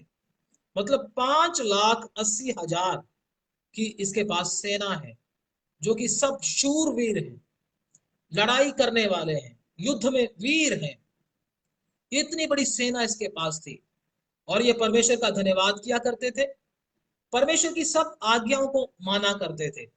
लेकिन एक समय आया कि कूश में से किसी ने, जेहर नाम के किसी मनुष्य ने, किसी राजा ने क्या कर दिया, 10 लाख फौज को लेकर, इनकी फौज कितनी थी, 5,80,000। किनकी? राजा आसा की, जो कि यहूदा का राजा था। तो इधर क्या है, इधर जो इनके विरुद्ध हमला कर रहे हैं वो कितने हैं, 10 लाख कूशी। कूशी लोग कौन है? काले लोग जो होते हैं, अफ्रीकन्स, उनको कूशी बोला जाता है। कितने वीर योद्धा होते हैं वो। हाँ, और उनकी सेना ने क्या किया, जेहर नामक एक कूशी निकला और मरेशा तक आ गया। तब आगे बढ़े 10 है। तब आसा उसका सामना करने को चला और मारेशा के निकट साप्ता नामक तराई में युद्ध की पांति बांधी गई। तब आसा ने अपने परमेश्वर यहोवा की यों दुहाई दी, हे यहोवा, जैसा तू सामर्थी की सहायता कर सकता है, वैसे ही शक्तिहीन की भी, हे हमारे परमेश्वर यहोवा, हमारी सहायता कर, क्योंकि हमारा भरोसा तुझी पर है और तेरे नाम का भरोसा करके हम इस भीड़ के विरुद्ध आए हैं।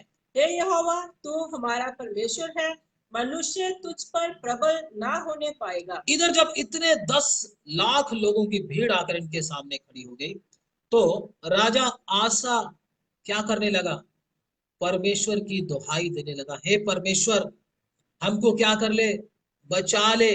जैसे तू सामर्थी की सहायता कर सकता है, वैसे ही तू शक्तिहीन की भी सहायता कर सकता है। परमेश्वर की दुहाई देने लगा, परमेश्वर के सामने प्रार्थना करने लगा। जब यह परमेश्वर के सामने प्रार्थना करने लगा तो अभी प्रार्थना कर ही रहा था, तो आगे आगे वचन को पढ़ेंगे। तब यहोवा ने कुशियों को आसा और यहूदियों के सामने मारा और कुशी भाग गए। बस, तो इधर क्या हुआ, परमेश्वर के सामने इस आदमी ने अपने आप को क्या किया, दीन किया, परमेश्वर के चरणों में झुक गया, परमेश्वर के ऊपर ही भरोसा रखा। क्या प्रभु, मैं कुछ नहीं कर सकता, आप ही सब कुछ कर सकते हैं। इतना भारी दल, हमसे डबल सेना आकर हमारे सामने खड़ी हो गई। प्रभु मैं क्या करूं, प्रभु हम क्या कर सकते हैं, तू ही हमारा सहारा है। तो जब ऐसा करके प्रभु के सामने इसने दीन होकर अपने प्रभु के सामने झुककर प्रार्थना की, तो प्रभु ने क्या किया, इन लोगों की क्या की, सहायता की। जब आप दीन होकर प्रार्थना करते हो, प्रभु के वचन में लिखा हुआ है, जब मेरी प्रजा के लोग दीन होकर प्रार्थना करें। ये भी वचन पढ़ लेते हैं, दूसरा इतिहास उसका 7 अध्याय उसका 14 वचन। दूसरा इतिहास 7 का 14 जल्दी से पढ़ेंगे। मनश्शे के पुत्र दूसरा इतिहास 7:14,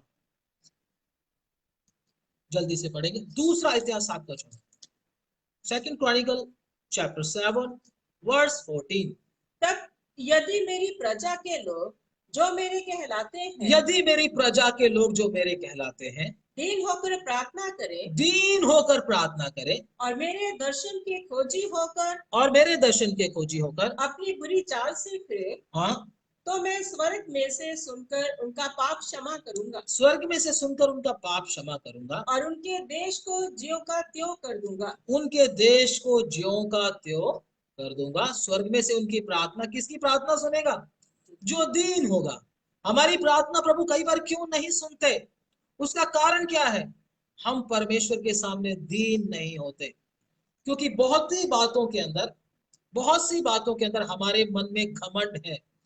हम सोचते हैं हम कर लेंगे सब कुछ, हम तो पुराने विश्वासी हैं, हमको तो वचन अच्छी तरह से मालूम है, हमारा तो खुदा प्रभु यीशु मसीह है, हम तो सीधा स्वर्ग में जाएंगे, हमारा तो पास्टर वो है, हमारा तो ये है वो है। बहुत सी बातों पर हम घमंड करते हैं, परमेश्वर के सामने दीन नहीं होते, तो परमेश्वर हमारी प्रार्थनाओं का उत्तर नहीं देते।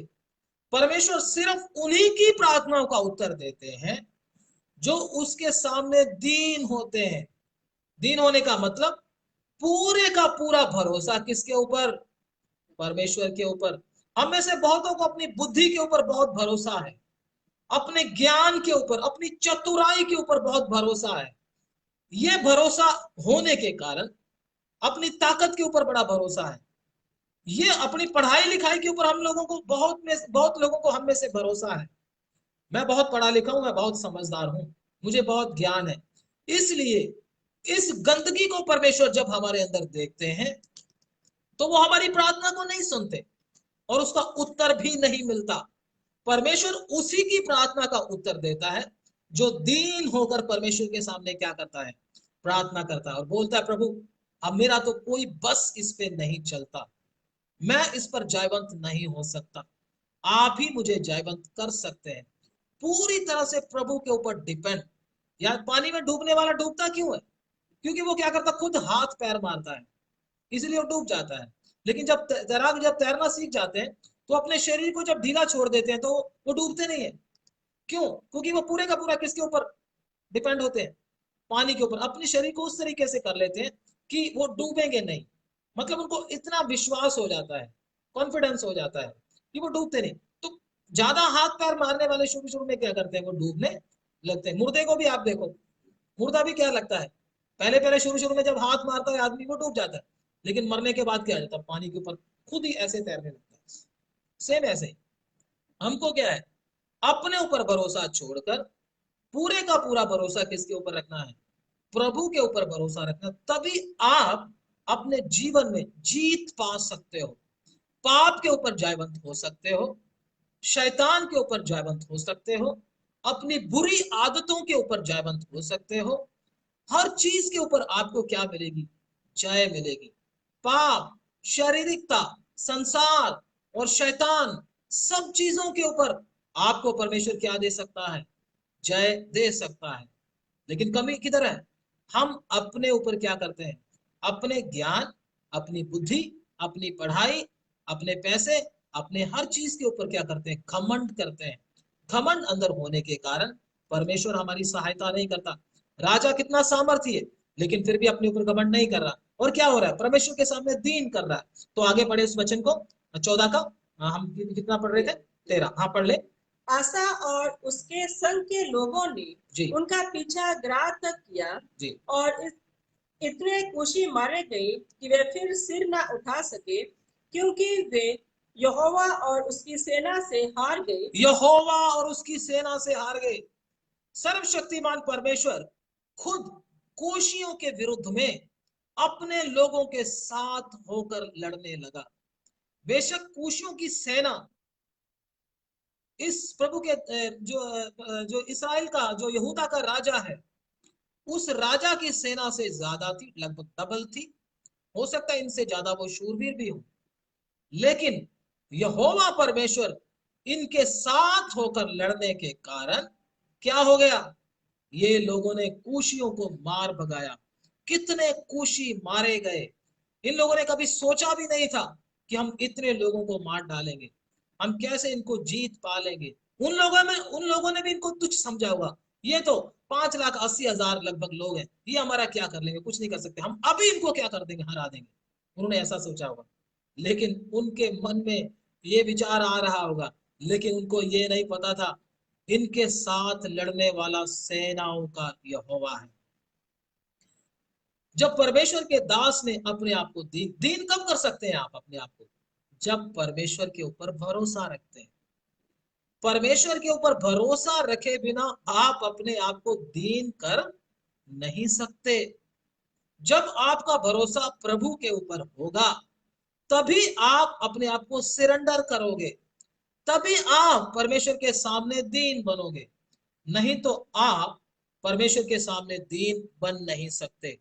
तो आगे जब हम वचन पढ़ते हैं तो परमेश्वर ने इनके द्वारा क्या कर दिया, बहुत सारे कूशियों को मार डाला, हरा दिया उन कूशियों को। बहुत से कूशी आज भी हमारे अंदर बैठे हैं जो कि हमसे डबल ताकत रखते हैं। पाप की ताकत हमसे, हमारी ताकत से हजारों गुना ज्यादा है। शैतान की ताकत हमारी ताकत से लाखों गुना ज्यादा है, जो हमारी अपनी ताकत है। हम उसके सामने कुछ नहीं कर सकते। वो चाहे तो हमें फूंक मारकर उड़ा सकता है, अगर परमेश्वर हमारी सहायता ना करे तो। लेकिन जब हम राजा आसा की तरह अपने आप को दीन कर लेते हैं प्रभु के सामने, तो वो कितने भी कूशियों की सेना क्यों ना हो, कितने भी पाप, संसार और शैतान की सेना कितनी भी क्यों ना हो, परमेश्वर हमको जयवंत करता है। प्रभु के वचन में लिखा, धन्य है वे जो मन के दीन है, वो क्या होंगे, स्वर्ग के राज्य के अधिकारी होंगे। प्रभु के वचन में लिखा हुआ है। अगर हम पढ़ते हैं तो, अभी पढ़ेंगे नहीं, मैं आपको बताता हूँ। मत्ती 5 अध्याय और उसका जब हम पढ़ते हैं प्रभु के वचन में 3 आयत, तो मैं आपको पढ़कर सुनाता हूँ। धन्य है वे जो मन के दीन है, क्योंकि स्वर्ग का राज्य उन्हीं का है। मतलब और किसी का नहीं। स्वर्ग में जाने के लिए भी आपको क्या होना होगा, दीन होना होगा। और शैतान, पाप और शारीरिकता और संसार की शक्तियों के ऊपर विजय पाने के लिए भी आपको क्या होना होगा, दीन होना होगा, तभी आप जयवंत हो सकते हो। तो आगे हम प्रभु के वचन में पढ़ने के लिए जाएंगे। आगे जाकर एक घटना और घटती है, प्रभु के वचन में पढ़ते हैं। इसी का दूसरा इतिहास 16 अध्याय, उसका जब हम एक वचन पढ़ते हैं तो ये राजा आसा प्रभु के वचन के अनुसार आगे आगे बढ़ता गया। जैसे जैसे आगे बढ़ता गया, परमेश्वर भी इसके साथ रहा। लेकिन चलते चलते जब समय बीत गया, तो राजा की अंदर से जो दीनता और नम्रता वचन में देखते हैं तो कम होती गई। तो 16 पढ़ते हैं, 16 का एक वचन से पढ़ते हैं। आसा के राज्य के 36वें वर्ष में जी, इस्राएल के राजा बाशा ने यहूदा पर चढ़ाई की हाँ। और रामा को इसलिए दृढ़ किया। 36वें वर्ष में क्या किया, आसा के राज्य के 36वें वर्ष में इस्राएल के राजा बाशा, ध्यान से सुनना, यहूदा का राजा आसा, इस्राएल का राजा बाशा। ये आपको याद रहे, क्योंकि राजाओं की पुस्तक में जब हम पढ़ते हैं तो ये वचन आते हैं हमारे सामने। तो बाशा ने, जो इस्राएल का राजा था, यहूदा के राजा आसा के विरुद्ध चढ़ाई की। आगे बढ़े। यहूदा के राजा आसा के पास कोई आने जाने ना पाए। तब आसा ने यहोवा के भवन और राज भवन के भंडारों में से चांदी सोना निकाल दमिश्कवासी अराम के राजा बेहंदद के पास दूत भेजकर ये कहा, जैसे मेरे तेरे पिता के बीच वैसे ही मेरे तेरे बीच की वाचा बंधे।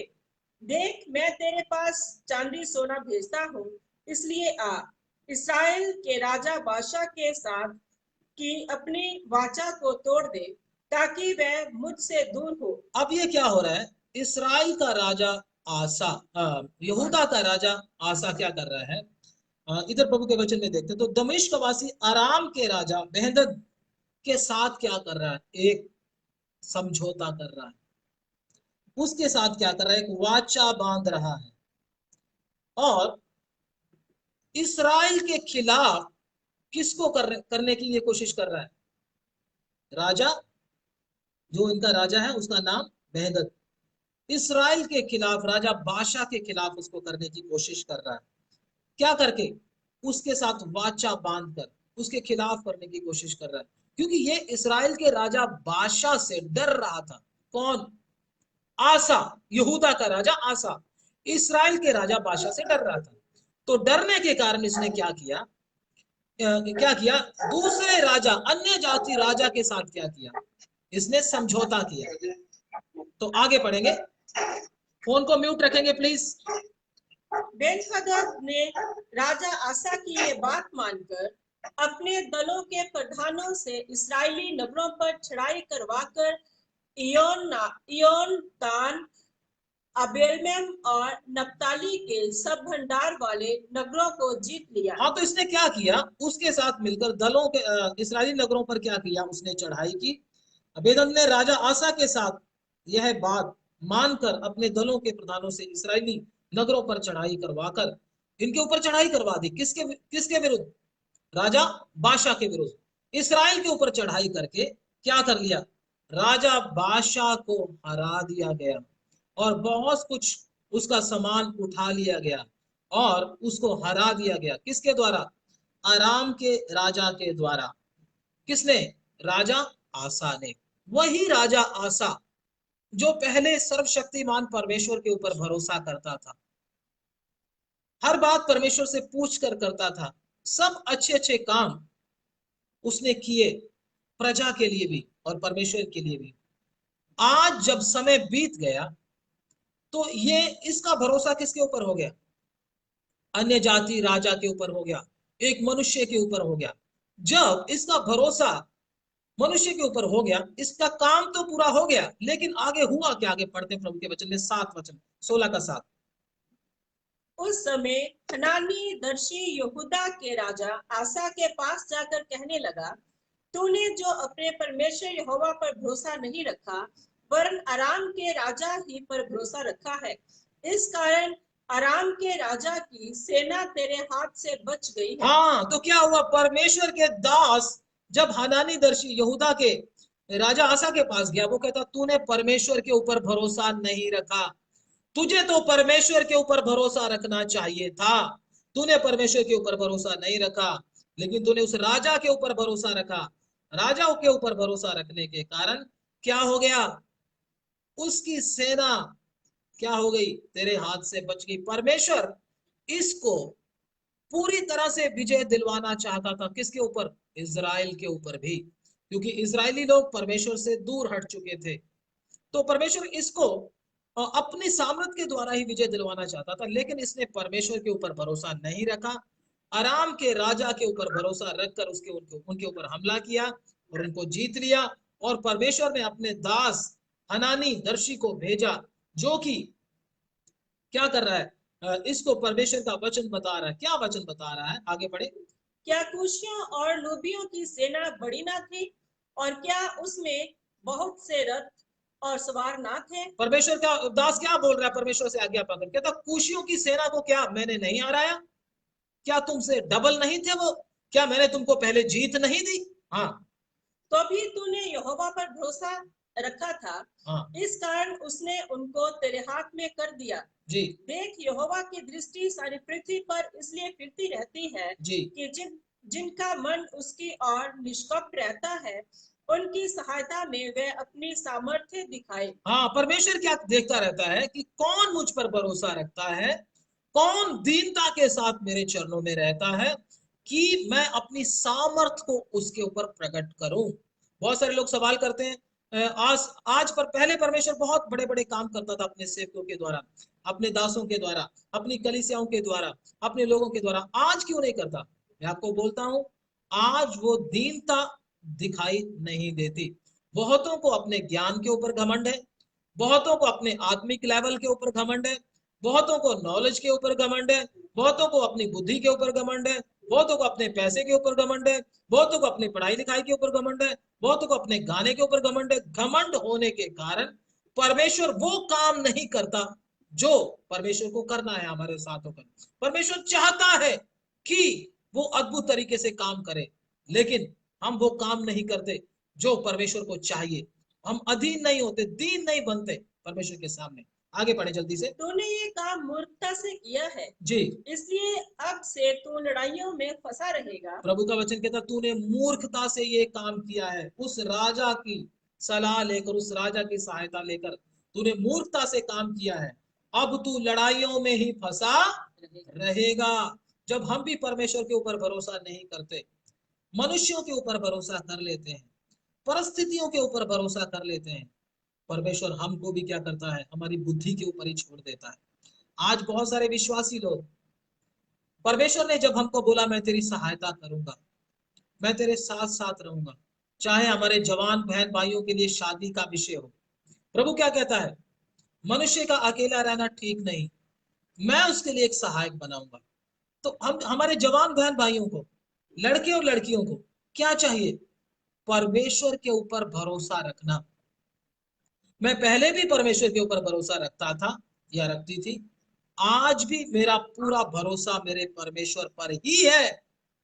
मेरा परमेश्वर मेरे लिए अपने आप इंतजाम करेगा। चाहे मेरे पास नौकरी नहीं है, मेरा परमेश्वर मेरे लिए नौकरी का इंतजाम करेगा। चाहे मेरे पास घर नहीं है, मेरा परमेश्वर अपने आप मेरी जरूरत के अनुसार मेरे लिए घर का इंतजाम करेगा। चाहे पड़ोसी मुझे तंग करते हैं, समाज वाले मुझे तंग करते हैं, मेरे घर वाले मुझको तंग करते हैं, मेरा परमेश्वर सही समय पर मुझे छुड़ाएगा।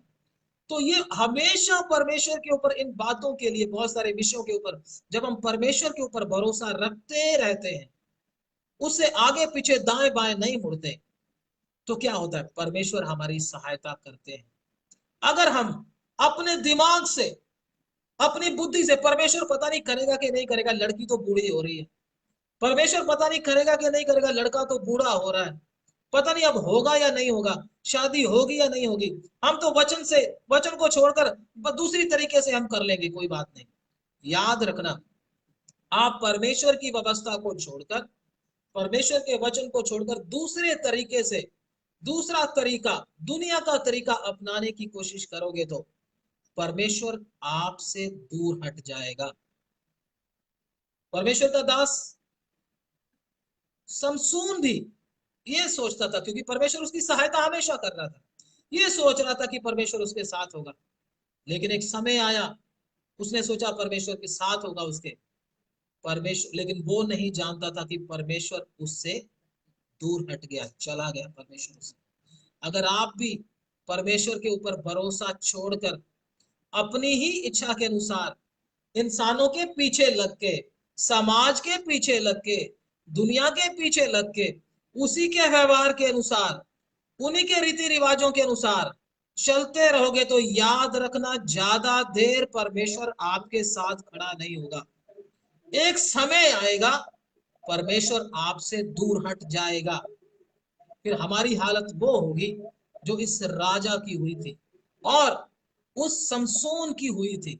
याद रखना, परमेश्वर के सब, इसलिए परमेश्वर का वचन हम सीख रहे हैं ताकि हम परमेश्वर के स्वभाव को अच्छी तरह से जान सके।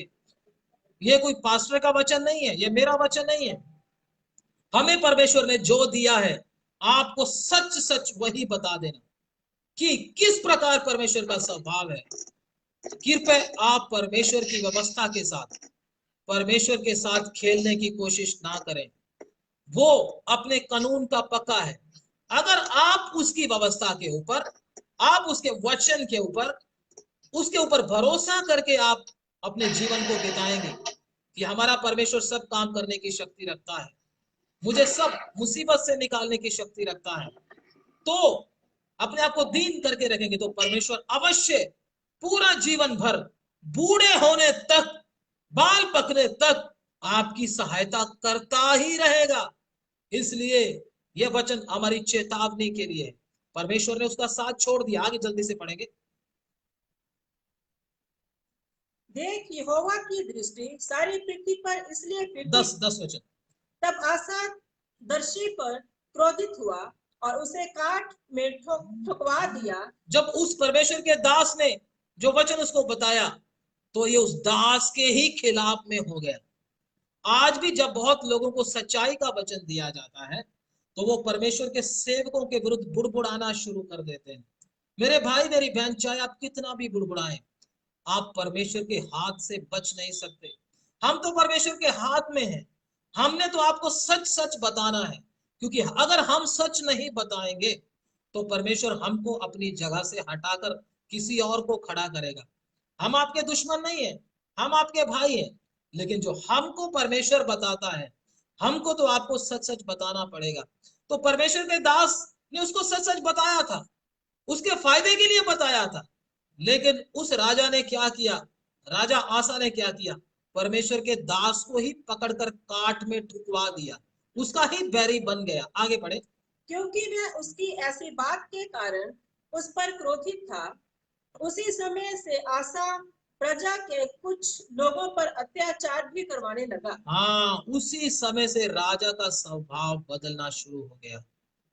जब उसने परमेश्वर के ऊपर भरोसा रखना बंद कर दिया, दुनिया के हिसाब से जब चलने की कोशिश की, दूसरे राजाओं को देखकर, जैसे एक राजा दूसरे राजा की मुश्किल मुश्किल के समय में मदद करता था और युद्ध जीतते थे, लेकिन इसने परमेश्वर के ऊपर भरोसा ना करके परमेश्वर को अपना राजा ना मानकर दुनिया के राजाओं के पीछे चला गया। दुनिया के राजाओं के रीति रिवाज के अनुसार जब ये करने लगा तो परमेश्वर ने इसको छोड़ दिया, और जब छोड़ दिया तो ये परमेश्वर के दास के ही खिलाफ हो गया। और परमेश्वर के दास के खिलाफ जब हो गया तो प्रजा के साथ भी इसका व्यवहार बदलने लगा।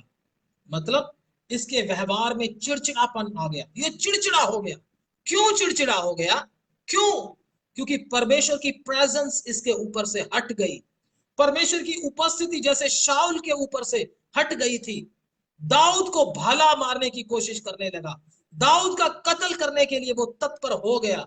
इसी प्रकार से ये राजा आसा भी परमेश्वर के ऊपर से इसका भरोसा हटने के बाद, परमेश्वर के विरुद्ध काम करने के बाद, ये भी परमेश्वर के दास के खिलाफ हो गया और प्रजा के ऊपर भी अत्याचार करने लगा।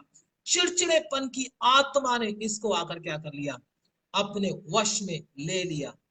आज अगर हम भी परमेश्वर की इच्छा के अनुसार काम नहीं करेंगे, परमेश्वर के व्यवस्था के अनुसार नहीं जिएंगे, दुनिया की व्यवस्था, संसार की व्यवस्था, पाप की व्यवस्था के हिसाब से कंप्रोमाइज करने की कोशिश करेंगे, तो याद रखना परमेश्वर आपसे दूर हट जाएगा, उसकी उपस्थिति आपसे हट जाएगी और एक दुष्ट आत्मा आकर आपको भी घबराने लगेगा। आपके अंदर भी चिड़चिड़ापन वैसे ही आ जाएगा। मैंने आपको पहले बताया था, परमेश्वर के पास आकर तो शांति और आनंद और खुशी रहती है, लेकिन जब आपके ऊपर से प्रभु की प्रेजेंस हट जाती है, आपके अंदर घर में ही चिड़चिड़ापन आने लगता है। एक दूसरे को काट काट कर खाने की कोशिश करते हैं। मन में पेशेंस नाम की चीज नहीं रहती। इधर से क्या मालूम होता है, आपके ऊपर से प्रभु की उपस्थिति हट गई। आपको तो अभी क्या करना होगा? दीन होना होगा, प्रभु के चरणों में बैठकर रोना होगा, प्रभु के चरणों में बैठकर फास्ट रखकर प्रार्थना करना होगा, प्रभु के सामने दुहाई देना होगा दिन रात कि प्रभु तेरी प्रेजेंस मुझे दे, प्रभु मैंने ये गलत किया है। तो इसलिए राजा का स्वभाव भी ऐसा हो चुका था, उसके अंदर भी चिड़चिड़ापन आ चुका था। तो आगे वचन पढ़ के हम समाप्त करेंगे। 11 वचन पढ़ ले। आदि से लेकर अंत तक आसा के काम यहूदा और इस्राएल के राजाओं के वृत्तांत में लिखे हैं। जी।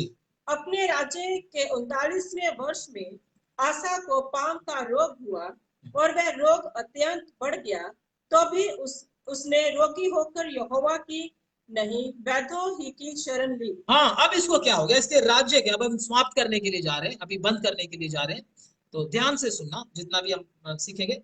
अपने राज्य के 39वें वर्ष में जब ये इसका राज्य 39वां हो गया, वर्ष आ गया, तो इसके पांव के अंदर एक रोग आ गया। जब इस राजा के पांव के अंदर एक रोग आ गया तो क्या हुआ? और रोग इतना बढ़ गया, अत्यंत बढ़ गया कि राजा ने क्या किया? तो भी उसने रोगी होकर, जब वो रोगी भी हो गया, फिर भी अपने आप को दीन और नम्र नहीं किया। ध्यान से सुनना परमेश्वर के वचन को, दीन और नम्र नहीं किया। रोगी हो गया, पाँव में भारी रोग लग गया, उसके कारण इसको बहुत तकलीफ होने लगी। फिर भी अपने आप को दीन नहीं किया, परमेश्वर का भरोसा नहीं किया, परमेश्वर के चरणों में नहीं आया, परमेश्वर से सहायता नहीं मांगी, बल्कि किसकी सहायता मांगती रही?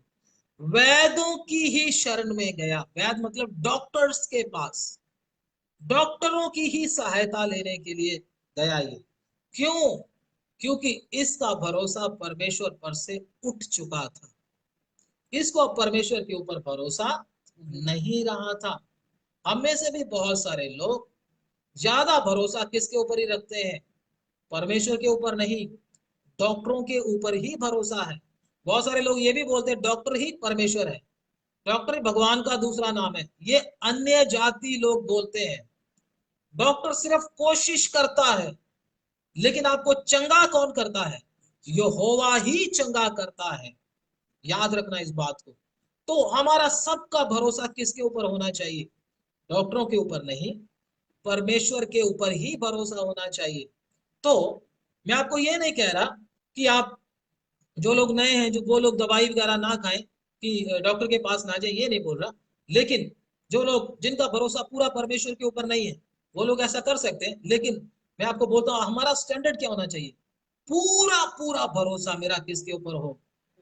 परमेश्वर के ऊपर ही हो। मेरे परमेश्वर ने ये रोग मुझे दिया है, वही इसको चंगा भी करेगा। ये भरोसा हमारा परमेश्वर के ऊपर होना चाहिए। अगर ये भरोसा हमारे ऊपर, हमारा परमेश्वर के ऊपर ऐसा नहीं है, तो गड़बड़ किधर है? हमारे अंदर दीनता नहीं है, हमारे अंदर सेल्फ कॉन्फिडेंस है, हमारे अंदर घमंड है किसी बात का, इसलिए हम परमेश्वर के ऊपर भरोसा कर नहीं पाते। घमंडी इंसान परमेश्वर के ऊपर कभी भरोसा कर ही नहीं पाएगा। याद रखना, जब आप दीन हो जाते हो, आपका भरोसा अपने आप परमेश्वर के ऊपर होने लगता है। तो ये क्या हो गया? राजा परमेश्वर के ऊपर भरोसा नहीं किया, क्योंकि अभी भी घमंड इसके अंदर था। वेदों वेदों के ऊपर ही क्या रखा इसने? क्या रखा? भरोसा रखा। आज भी बहुत सारे लोगों का भरोसा किसके ऊपर ही है? वेदों के ऊपर। बेशक प्रभु के पास आते हैं, आराधना करते हैं, प्रार्थना करते हैं, लेकिन ज्यादा अपने अपने मन में जरा सोच कर देखो, अपने आप को हम जरा टटोल कर देखें। मेरा भरोसा परमेश्वर, बीमारी आते समय मेरा भरोसा, पहला भरोसा किसके ऊपर? सबसे पहले मैं किसके ऊपर भरोसा रखता हूँ? परमेश्वर पर या डॉक्टर के ऊपर? अगर आपका भरोसा आज भी डॉक्टर को ही आप अपना चंगा करने वाला मानते हो, बहुतों का यहोवा कौन है? डॉक्टर ही है। और उनका मन क्या कहता है? हमारा यहोवा डॉक्टर हमारा चंगा करने वाला है, यही है। अंदर से खोल कर देखे तो, लेकिन सत्य ये नहीं है। डॉक्टर सिर्फ कोशिश, देखो, डॉक्टर कईयों का इलाज करने के कारण फिर भी लोग मर जाते हैं। बहुत लोग ठीक ही नहीं होते। स्पेशलिस्ट डॉक्टरों से भी, जो स्पेशलिस्ट होते हैं, जिन्होंने स्पेशलिटी की होती है, वो डॉक्टर भी मेडिसिन देते हैं, इलाज करते हैं, उनसे भी नहीं ठीक होते। इससे क्या मालूम होता है? कितने हजारों लोग हॉस्पिटलों में पड़े हैं, लाखों लोग हॉस्पिटलों में पड़े हैं। डॉक्टर बहुत अच्छा है, बहुत काबिल डॉक्टर है, नाम सुना है, लेकिन फिर भी हमारे रोगी को चंगा नहीं कर पाया। बहुत लोगों की ये शिकायत है। इधर से क्या मालूम होता है? यहोवा ही जख्म देता है, यहोवा ही मलहम भी लगाता है, चंगा भी वही करता है। इसलिए मेरा और आपका भरोसा मनुष्यों पर नहीं, बल्कि किसके ऊपर हो? यहोवा परमेश्वर के ऊपर हो। तो परमेश्वर ये देखता है कि आपने शुरू से क्या किया था, कैसे चले। परमेश्वर ये नहीं देखता आप शुरू से बड़े अच्छे थे, फलाने पास्टर के पास जाते थे, बड़ा वचन सीखते थे, बड़ी सेवा करते थे, ये नहीं देखेगा। परमेश्वर राजा आसा की तरह, जैसे जिस नजर से राजा आसा को देखा, उस नजर से मुझे और आपको भी देखेंगे कि तू शुरू में जैसा था वैसे नहीं, अब कैसे तू चल रहा, अंतिम समय में तू कैसे चल रहा। जब तेरी दौड़ पूरी होने का समय आ गया, तब तेरी हालत चिड़चिड़ाने वाली है, बुड़बुड़ाने वाली है। तेरे अंदर पेशेंस है कि नहीं? तूने पाप के ऊपर विजय पाया है कि नहीं?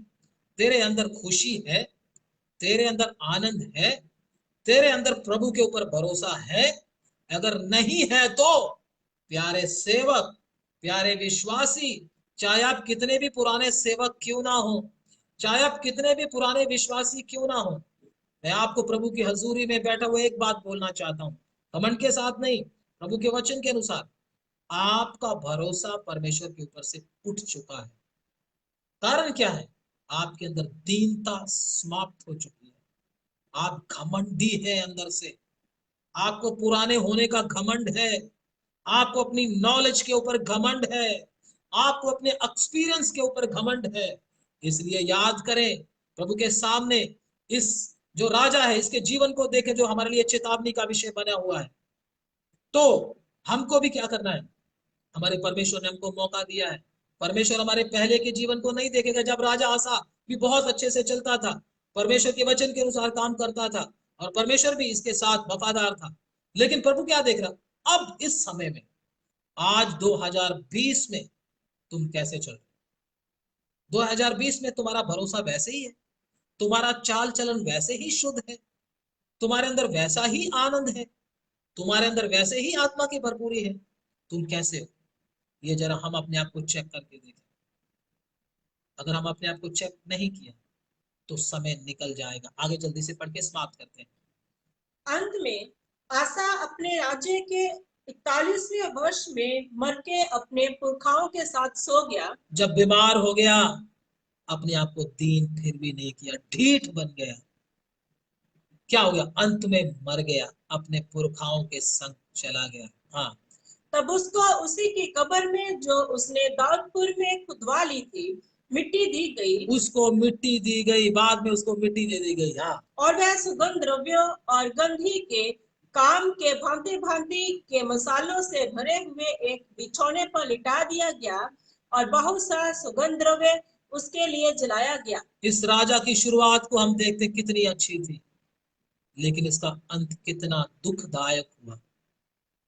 आज बहुत सारे लोग मसीह में अच्छे से दौड़ को शुरू करते हैं, बड़े विश्वास के साथ दौड़ को शुरू करते हैं, लेकिन उनका अंत कितना निराशाजनक होता है। उसका कारण क्या? अपने आप को दीन नहीं किया। पुराने होने के कारण, बहुत सा नॉलेज होने के कारण, बहुत सी बातें मालूम होने के कारण घमंड उनके अंदर आ गया और गिर गए और निराशाजनक अंत उनका हुआ। हमारा परमेश्वर हमको भी इन वचनों के द्वारा चेतावनी देता है, हम शुरू से लेकर अंत तक अपने आप को दीन और नम्र अवस्था में रखें, क्योंकि स्वर्ग का राज्य दीन लोगों का है। जो दीन रहता है वो अवश्य पाप, शरीर, शैतान, संसार, इन चीजों के ऊपर क्या पाएगा? जय पाएगा। प्रभु इन वचनों के द्वारा आपको बहुत सी आशीष दे। आमीन। हम प्रार्थना करें। धन्यवाद स्वर्गीय पिता, धन्यवाद तेरा, धन्यवाद पिता, स्तुति के योग्य धन्यवाद, आराधना के योग्य प्रभु तेरा धन्यवाद। तेरे वचन के द्वारा अब्बा तूने हमसे बात की, किस प्रकार से राजा आसा अपने जीवन की शुरुआत को पिता बहुत अच्छे से किया, बड़े विश्वास के साथ किया, लेकिन समय जब बीतता चला गया उसका आत्मिक स्तर गिरता गिरता गिरता गिरता चला गया। क्यों? क्योंकि उसने परमेश्वर के ऊपर भरोसा नहीं रखा। मनुष्य के ऊपर धीरे धीरे उसका भरोसा होने लगा, मनुष्यों के रीति रिवाजों में फंसने लगा, संसार के रीति रिवाजों में फंसने लगा, रीति रिवाजों का गुलाम होता चला गया। गुलाम होते होते परमेश्वर का अनुग्रह उससे हट गया और वो परमेश्वर से दूर हो गया और उसके उसके पांव में एक रोग लग गया और उस रोग के कारण भी उसने अपने आप को दीन नहीं किया। परमेश्वर चाहता था कि रोग आने के कारण ये अपने आप को दीन कर ले, लेकिन वो इतना सख्त हो चुका था कि रोग आने के कारण भी अपने आप को दीन नहीं किया। बाद में उसका दुखदायी अंत हो गया। हालेलुया। हम में से किसी के साथ भी ऐसा ना हो। हमें से प्रत्येक जन अपने आप को दीन और नम्र करे परमेश्वर के सामने, और हमेशा परमेश्वर के ऊपर अपनी हर परिस्थिति में, चाहे कैसी भी क्यों ना हो, वचन के अनुसार ही करें। शादी की बात हो, वचन के अनुसार। अगर आपको कोई कष्ट देता है, वचन के अनुसार। अगर आपके पास अन्याय होता है, आपके विरुद्ध अन्याय होता है, तो वचन के अनुसार। कुछ भी बात आपके जीवन में आती है, वचन के अनुसार करें, परमेश्वर के ऊपर भरोसा रखते हुए। निश्चय परमेश्वर आपको विजय करेगा। आपका अंत इस राजा की तरह नहीं होगा, आप जयवंत होकर जाएंगे। जैसे परमेश्वर का दास पौलुस कहता है, मैं अच्छी कुश्ती लड़ चुका हूं, हालेलुया, मैंने अपनी दौड़ पूरी कर ली है, मैंने अपने विश्वास की रखवाली की, और मुझे निश्चय है कि मेरा प्रभु मुझे वो मुकुट देगा जो उसने मेरे लिए तैयार करके रखा है, हालेलुया। आप भी वैसे ही बोल पाएंगे, हालेलुया, हालेलुया, धन्यवाद, स्तुति हो। आप कैसा चाहते हैं? परमेश्वर के दास पौलुस जैसे विश्वास के साथ गए, या उस राजा आसा की तरह आप भी जाना चाहते हैं? प्रभु के दास पौलुस ने शुरू से लेकर अंत तक, जब से वो सेवा में आया, अपने आप को परमेश्वर के वचन के अनुसार ही दीन किया, और प्रभु की सब आज्ञाओं के अनुसार उसका पालन किया। लेकिन राजा आसा भटक गए। हम कैसे चलना चाहते हैं? कैसे चल रहे हैं? जरा अपने आप को देखें। आई एम प्रार्थना। स्वर्गीय पिता, धन्यवाद करते हैं प्रभु जी, आज पिता परमेश्वर तेरे वचन से हमने बात किया, प्रभु आपने बात किया, एक एक को इन वचनों के द्वारा आशीष दें। ये वचन कोई अंदर से ना भूले, हमेशा इसको याद रखें, और पिता इस वचन के अनुसार अपने जीवन को प्रभु जी ढाले, और दीन और नम्र होकर तेरे चरणों में अपने जीवन को पूरा करें, और तू हमेशा इनके साथ रहे, और सुनने वाले प्रत्येक जन को आप आशीष दें। एक एक जन पवित्र आत्मा की शक्ति से भर जाए, और इन अंतिम दिनों में मजबूत हो जाए। मैं आपके हाथों में सब बातों को सौंपता हूँ, सुनने वाले आशीष पाए, आजाद हो जाए, प्रभु तेरे हाथों में सौंपते हुए सब बातों यीशु मसीह के नाम में मांग लेते हैं, आमीन, आमीन। अब हमारे खुदाबंद प्रभु यीशु मसीह का फजल, पिता परमेश्वर का प्रेम, पवित्र आत्मा की समानता इस झुंड के साथ, तमाम प्रभु के संतों के साथ यीशु मसीह की आमद तक होता रहे, आमीन, आमीन। सबको जय मसीह की। God bless you.